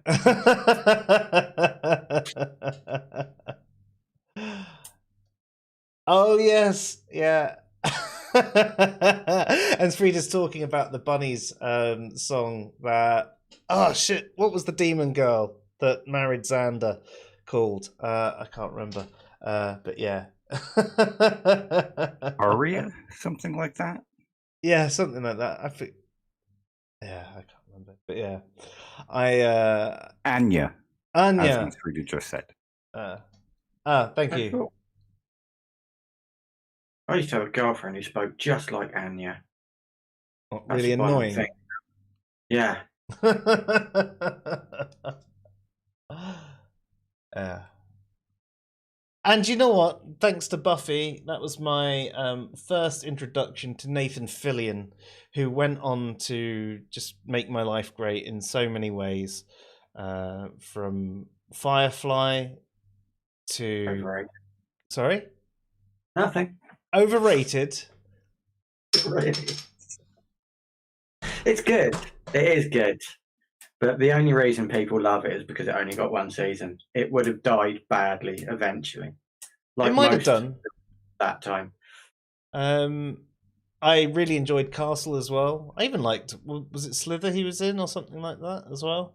Yeah, Slither was great. And he was in Fanboys. I've not seen Fanboys. He's also in another cop show at the moment, isn't he? Which I haven't seen The yet. Rookie? Yeah, something like that. But I find him just entertaining, and yeah, he's funny to follow on like Instagram and Twitter and stuff as well. So yeah, just a generally entertaining character. But yeah, have you seen Castle? Me? No. Yeah. I've watched a couple of episodes. It didn't grab me, but it was when I was also watching quite a lot of other things. I definitely need to give it a proper shot. That and Bones, I need to properly. I really give enjoyed Bones. Yeah, I'm currently Bones rewatching was The good. Mentalist for like the 5th time. So I'm getting back in. It's back on Prime, so I'm trying to watch The Mentalist again. I've been getting really pissed off because I've been. Oh, Somebody just turned my fucking lights off. Yeah, I've been rewatching it for a while, and they keep taking it off of Prime for like 2 days, and then putting it back. Oh, really? Yeah. That's frustrating. I do get annoyed that they do that. I mean, I was doing the same with Elementary, and then they got rid of Elementary, so I started watching The Mentalist, and they got rid of The Mentalist, and Elementary came back. So that's my main one that I'm working through at the moment. But I'm trying to get Katie into The Mentalist so we can watch that together. But yeah. Oh, and Sreda's saying James Masters would have been a perfect Constantine. Wayne better than Johnny Depp. All he needed was a slightly longer spiked up brown Mac, and rather than black. I think they mean Keanu Reeves. Yeah, I was just going to say it was Yeah, that's what I Keanu Reeves, think. not Johnny Depp. Though, have you seen the TV series of Constantine? Yeah, it was really No, good. but That was- I have seen another character. What, in They weren't Arrow? allowed. Hmm. Yeah, and DC Legends of Tomorrow. I've not watched the Legends of Tomorrow, but yeah. I It's good. fell off of the whole CW when Arrow started turning into more of a soap opera than a superhero show. Yes, I stopped So watching the end Arrow of as well. season 1. A bit past that, but yeah. I did a few seasons of Arrow. I did a couple of seasons of Flash, and I think the first season of Supergirl, and then it all got a bit much. Apparently, the new Lois and Clark, or Superman and Lois, or whatever it's called, is really good though. Yeah, I think I watched about 5 seasons of Flash, or 4 seasons, or whatever it was. Arrow, I watched about 3 or 4 seasons, and you're right. It just sort of got to a point. First season of Supergirl, watched some of the second season, and then you started having these episodes where you had to watch one episode on Arrow, then this episode here on Flash, then this episode here on Supergirl, and you're like, okay, do a crossover episode, but keep it in one of the shows, because I can't. You know why they do that, don't you? To try and get you engaged in the other episodes of those shows. And because people like my father-in-law go and buy the special edition DVD box set of just the crossover episodes. Oh, really? It's a DVD box set of like 6 episodes of 3 different shows. And it's like, that's 20 quid. You'll watch that once and never touch it again. And you already watched it on telly. What the fuck? That's fair. I don't know. I think a lot of the DC representation in both TV and film has been quite poor. I did like the Christian Bale Batmans. From the new Batman film's fucking awesome. The Christian Bales were some of my least favorite Batmans. Really? I watched the new one. Yeah, I watched the new one the other night though and fucking loved it. Yeah, it's amazing. No, so many things that I need to find out about from that film. So, like little Easter eggs, and I can't mention any of them because it's not long enough. And it would be spoilers. Yeah, I am interested in watching it, but I don't know. I found most Batmans to be disappointing. I really very different. He actually gets to be a detective for a bit in this one. Not an amazingly intelligent detective, but a detective. It's only his second year though, so. And Colin Farrell as Penguin. He was amazing. Yeah. It's hard to believe it's him. Really? There is one Colin Farrell shot. did something well. Yes, like genuinely fucking brilliant. There is one shot, and it's in the trailer, where they're in a car chase and he looks back over his shoulder. It's like, that's fucking Colin Farrell. It is. They're not lying to me. But every other time, you just can't see it at all. Yeah, He fair. looks more like a fat Robert De Niro. Yeah. Brilliant. And back to the topic of the show. It took fucking Robert Pattinson, 20 years to finally turn into a bat?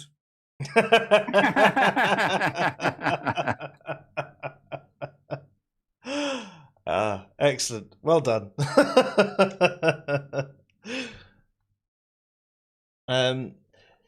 So yeah, I think what we come to the conclusion of tonight with the vampires, there's, unless you start getting deep into specific claims a little bit further, there's nothing logically impossible about any of the kinds of vampires that we mentioned. And I think we'd say the same about, metaphysical possibility as well. They're all metaphysically possible, so long as we accept the proposition of the universe where gods exist or spirits exist or whatever. Yeah. I mean, one of the definitions of metaphysically possible is that God could have created the world in such a way that these kind of instances exist. So, and from an actual, a nomological point of view, other than a very different form of primate type thing, with all of them, we've got to change the characteristics, some form of characteristic.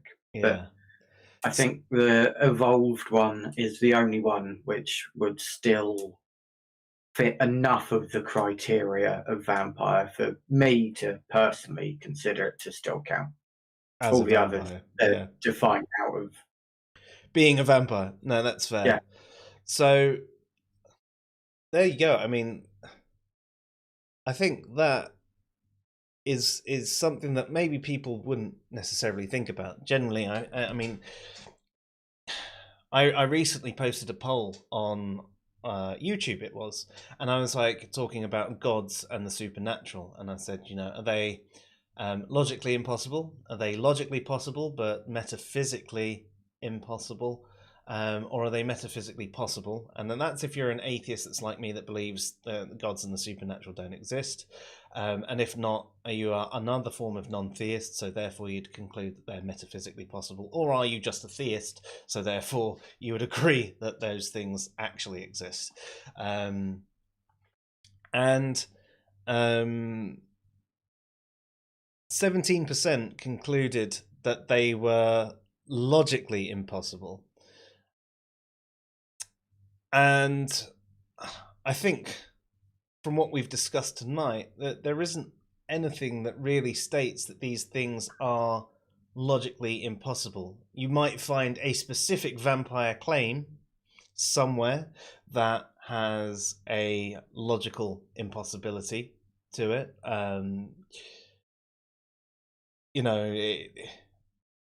But there's nothing to say that there is anything logically impossible about vampires. And from a metaphysical possibility, that there doesn't seem to be anything metaphysically impossible about your average vampire claim. Again, you might find something that certain claims that you might go, well, that they're not.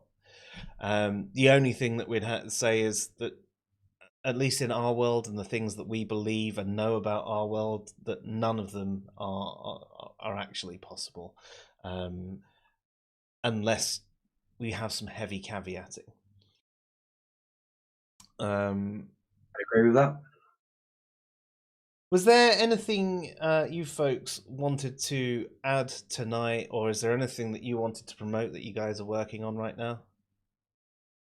Yeah, there's one more really important metaphysical question to be asked here. No. Okay. Could a shark that is a ghost Fuck off. come out of a glass of Fuck water off. that somebody has recently drunk and split them in half? I will never forgive you for that film. It's an amazing film. What are you talking I about? loved it, and it is the worst film I've ever seen in my life. It's brilliant, No, especially the glass of water scene and the two kids running after they've been chomped in half.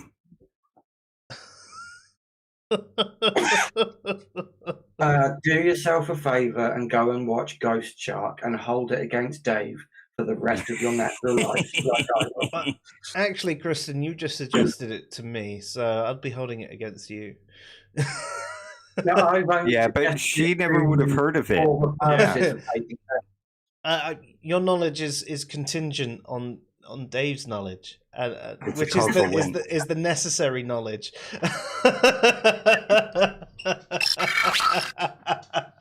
Yeah, it's going to be a while till I watch any of the other ones you suggested. But the other ones I suggested were great as well. You know, I know these films. No, you've suggested enough good ones in the past. I mean, you I get could away have with this one. I could have suggested Nazi Surfers Must Die. I think that's its name. I mean, I agree with the premise of the film. Yeah, it's a trauma film, and trauma has to be watched. I mean, Ghost Shark is basically one step above trauma films, but without the great sense of humor and the guerrilla filmmaking style. Yeah, I might give that a miss. How dare you?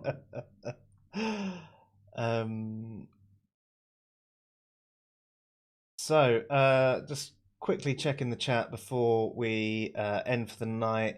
So honestly, atheist says, I may be committed to saying that undead is a logically impossible state. If there is a subjective phenomenal experience, it seems to me that it should be considered alive. This was something that we addressed earlier, and it comes down to how you actually define undead. So if we were to say undead is a state of near death, or different life. It goes back to what we were saying earlier with half human and half vampire, where that can't be a thing because it contradicts. It's a kind of almost lazy shortcut of language. Yeah. Undead, as we see it in films, could be possible, but it wouldn't be undeath. It's just a shorthand label for. Yeah, they're not alive as we see life. They're a different type of life. So the vampire, where their heart may have stopped, they're animated by, if it's the curse, they're animated by some form of magic. If if it's a virus, they've been mutated to, they've been killed as they're human. Their human life is over. Their vampire life has started. They're no longer a human. They're creatures of the night. They're undead, but they're not undead in the sense of what we're talking about here. So I'd agree with you from the way the word undead actually sounds. It does sound like a logically impossible state. I think you have to just work out what is actually meant by undead, define undead, and then go, okay, given these, if undead means X, then Y, and all of a sudden you've got a logically possible state. You make it a verb instead of a noun. He was dead, but I undead him. I like it. Craig Reed asks, what are the classic vampire films? Wow. All of the ones that we said tonight, but one that we didn't mention, one of my favorites anyway, Dracula Untold. Yeah. Absolutely film. fantastic. My favourite Dracula film. The Underworld films I really like. Now, if you're talking classic, classic back in much older cinema than that, Nosferatu. Yeah. Difficult to watch these days, yeah. Well, it's a good film. I think even things like Interview with a Vampire could fit in that classical realm now with how old we are.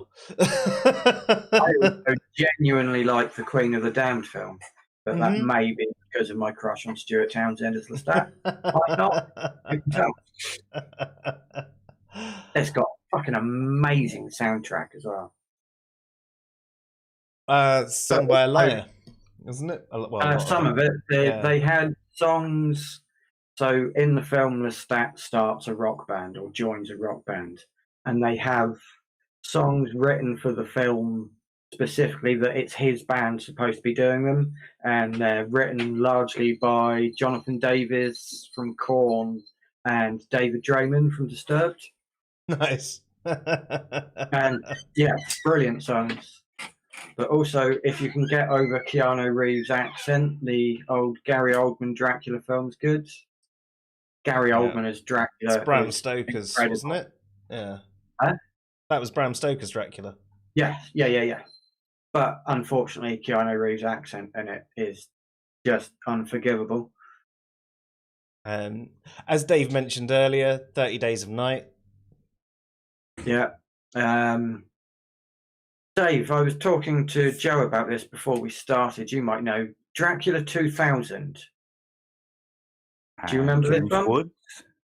Is that the one where Dracula is actually Judas? Oh, I don't know. Heather's just I think I'm confusing it. Yeah, no, I think I'm confusing it with the one with James Woods, John Carpenter's Vampires. Yes, I could well be conflating the two as well, to be honest. But also, we've got Dusk Till Dawn. Yeah. Which shouldn't ever be considered a classic anything, but is. There's a really good one that's not particularly considered a classic, but not many people have seen it, and it's a pretty original take, and it's called Afflicted, and it's a found footage horror about vampires. Well worth a watch. That's really good. Yeah, it's really good. Yeah, Heather just said that's really good, and then quite spitefully said, unlike the shark. Get out. He also said that I should mention Abraham Lincoln Vampire Hunter. Yes, that was brilliant. It was good, but I think she's largely raising that because we were playing the game Trial by Trolley the other day. Oh, I've not played that. It's really good. Get it. It's amazing. But I had to make an argument as to why Kieran's, my eldest's, track should be run over and not mine. And I had Abraham Lincoln on mine. So, of course, arguing to Heather, it's like, well, if vampires come back, we need a way to fight them. Nice. But it was also a really fun film. It was fun. It was delightfully terrible at the same time. Honestly, Atheist says, I think there might be still some issues with if the heart is not functioning, then how is the brain functioning, etc. At least it's problematic on a physicalist view. So from the cursed kind, we've already accepted the possible world. I mean, so if we go back to the logical side of it, nomonologically, we already accepted that that's not something not possible. But if we accept a world where like there is a god, it's almost your physicalist view is in contradiction with that, because we've started with the premise of if the cursed kind exists, it exists because there is a god or some creature that has the power to curse. If we're talking about the possessed kind, then a demon can possess them, and so therefore there is magic. If we're talking about magic, then it doesn't matter. No, exactly. Of course, the brain can work if the heart's not pumping, because magic. If we're taking the virus kind, then we don't necessarily know whether the heart is pumping or not, or if it's going really slow. But again, what's to say that there isn't a different mechanism that is pumping or keeping the creature alive? It could change the biology. I don't exactly know. I mean, maybe one of the reasons they need to keep drinking blood is to keep the heart pumping, or so on and so forth. And then, there is still the types of vampire that do have a heart that works. So, again, you've got different takes on the vampire. So you could say, in a purely physicalist world, a vampire that has its heart stop, couldn't exist because of so on and so forth. But in vampires where they don't have a heartbeat, why does putting a stake through their heart fucking work? Magic. Yep. Because it's going to be uncomfortable, but if I get stabbed in the appendix, I don't immediately turn into dust because I don't need the fucking thing. Because the heart is where the soul should reside, and the wooden stake grounds the magic as it goes through and allows the. I fucking don't know. That's the chakra. Yeah, this is the heart chakra. It's the undeath chakra. It's fine.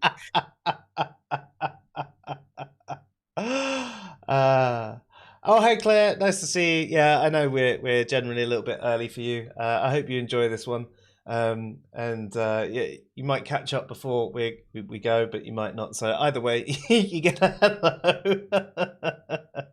Yes, Lone Wolf confirms Dracula 2000. Dracula ended up being Judas. Yeah. And Frida brings up Lost Boys. Like a 30-year-old film.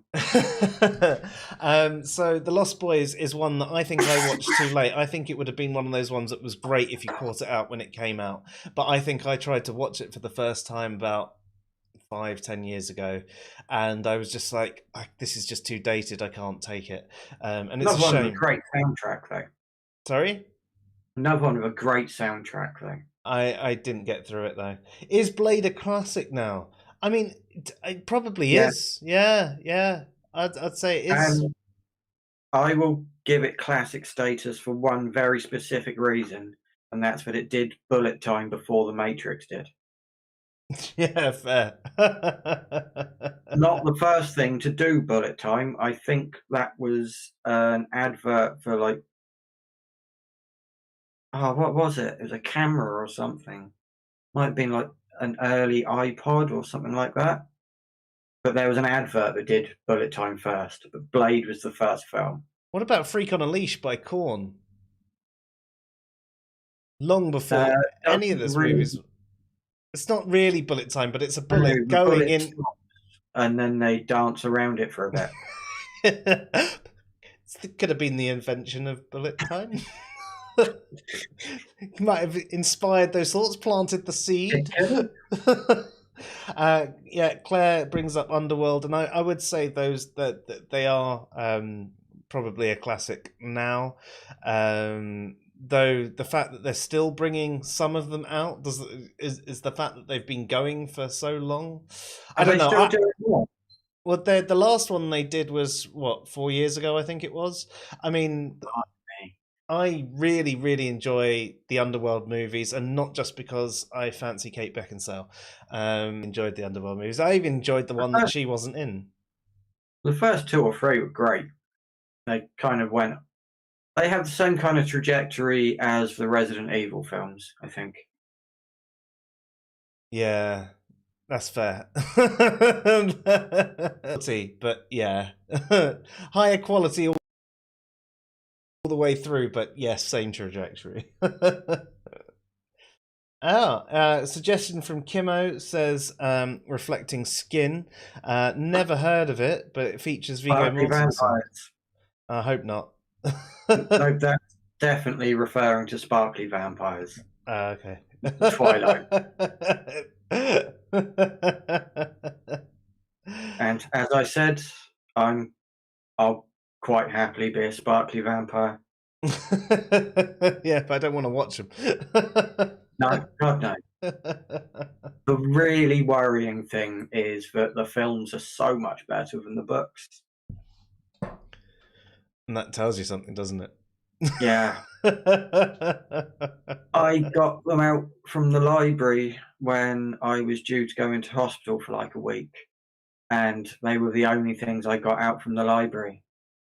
And that was like, you have to pay like 5-6 quid a day for TV. So I had books, and I had the Twilight books, and I read every fucking one of them because I had nothing else to do.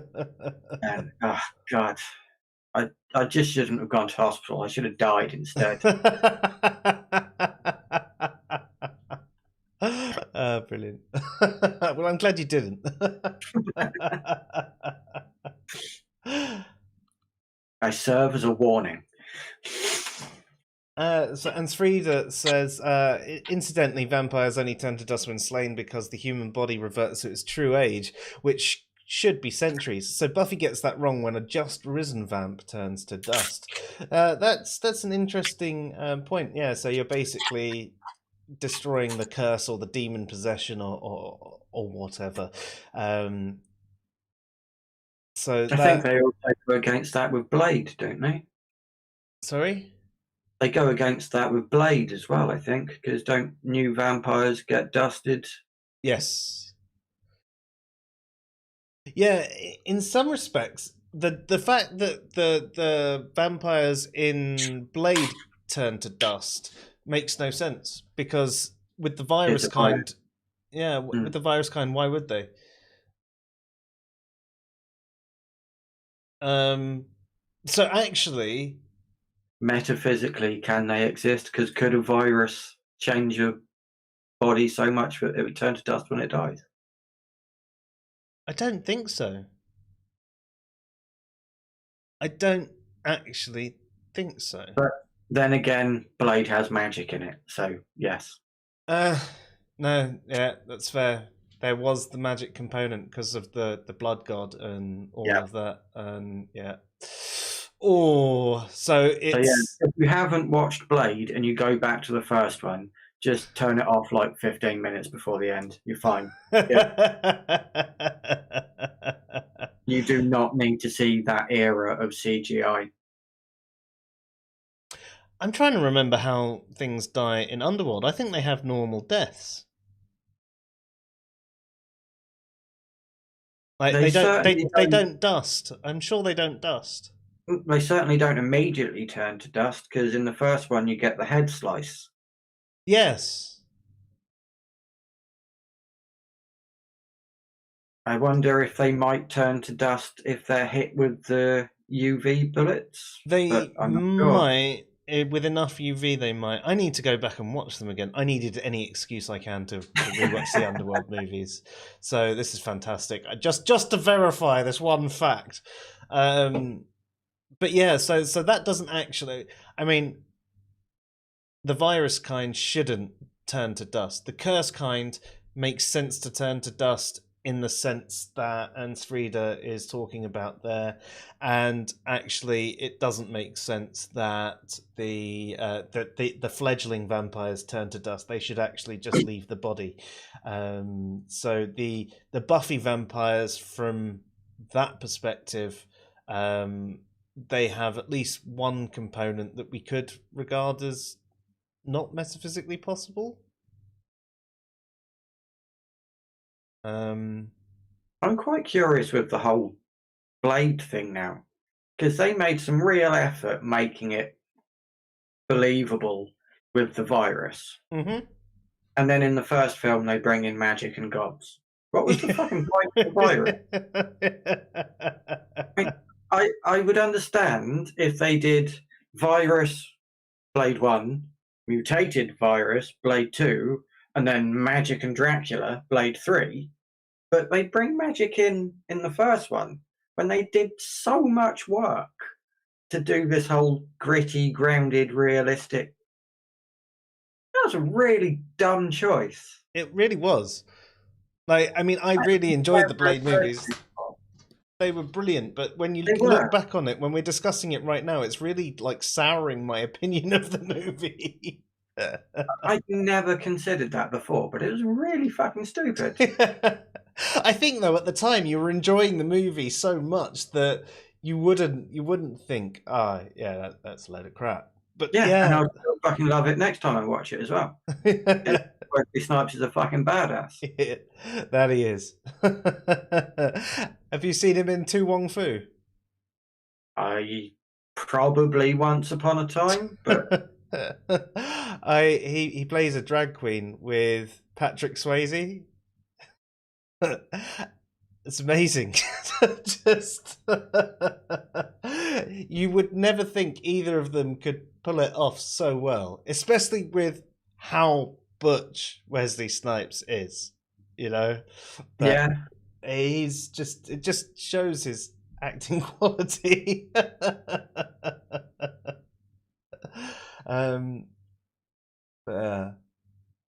Awesome. Well, I think we've caught up to the chat and everything that's going on in the conversation.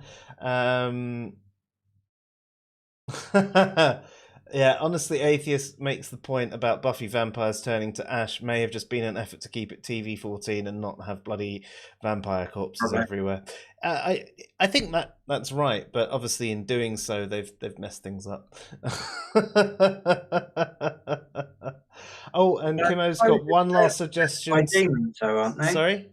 The Buffy vampires are possessed by demons? Yes. So it could be a last spiteful act of the demon destroying the body as it leaves. Yeah, it could be. I mean, demons aren't well known for their like well-rounded reactions to situations. I wouldn't have thought. No. Last act of spiteful vengeance seems in character. Yeah, I suppose we could excuse it. And Kimo's got one last suggestion saying only lovers left alive. I've not heard of that one either. Have you, Dave? I've not seen it yet, though. I've also got one more to mention. Oh, yeah? A Girl Walks Home Alone at Night. It's a vampire film. Not heard of it. Heard of it, but not seen it. And I'm pretty sure you've got two left to mention, because we haven't done What We Do in the Shadows, and you will. I mentioned it in the chat. Ah, okay. I haven't got a chat. And what was the other one that you wanted to say, Kristen? No, I was saying about Dave mentioning What We Do in the Shadows. All right. But he brought it up in the chat, which I don't have up. Fair. Awesome. So was there anything else that you guys wanted to cover off tonight before we end the stream? No, I'm good. No, just it was a fun discussion, and I learned a lot about the different vampires. So thank you. Yeah, and thank you both for joining us, and thank you everyone as well for joining us in the chat. I hope you found this interesting and you've liked our different slant on what we usually do, and hopefully you found the definitions of logically possible, metaphysically possible, and nomologically possible at least somewhat interesting and informative, and perhaps can help understand conversations when we, as atheists ourselves that believe gods don't exist and the supernatural don't exist, can admit to gods being logically possible and metaphysically possible, and yet we might say specific god claims and specific supernatural claims do have logical impossibilities to them. So, a general god that might be the creator of the universe, there's nothing, logically impossible about that. But you could add more and more qualities into this deity that would then make it a logical impossibility. Which is how you end up with people like me, who are a local atheist and a global agnostic. Yep. Yeah, and that's fair. And to that, I mean, to anyone that is a different form of non-theist, than the belief gods don't exist type of non-theist, there is an entailment where you're almost saying that the gods and the supernatural do have, at the very least, a metaphysical possibility. And I mean, even someone like me that believes gods don't exist would say that there is this metaphysical possibility. But you quite often get some of the atheists that might say, I only lack a belief, and then they'll say gods are logically impossible. They're not even getting to the metaphysical stage. And you go, if they're logically impossible, you're saying that there is absolutely no possibility of them anywhere, you know. And if that's the case, you don't just lack a belief. You hold a stronger belief. You're not even someone like you who would be locally atheist and globally agnostic. They're actually saying that they are globally atheist and possibly even to a stronger degree than I am. But there's an awful lot of people who think that saying something is logically or not logically possible are just relying on their knowledge of throwing around accusations of fallacies at theists on debate groups. Yeah. It doesn't get a lot deeper than that with a worrying number of people. I'm not going to say most atheists are like that. I'm not going to say that most internet debate atheists are like that. But if you go in the groups, you'll see them. You definitely will. It's the loudest and the proudest of them, isn't it? At the end of the day, you'll see a lot of that going on. To be fair, 10 years ago, it was probably me. yeah, we've all been there. I think a lot of people go through that stage, especially when you first find this online debate world. It's just a shame. It may now get the surge of power. You believe in God? I am God. In this teeny tiny corner of the internet. But there you go. Honestly, atheist says, I lack belief in the logical possibility of vampires. I like it. Right, well, I suppose that's it from us then. And before we go, I just want to say, make sure you check out Morally True and Moral Realism, couple of videos worth checking out.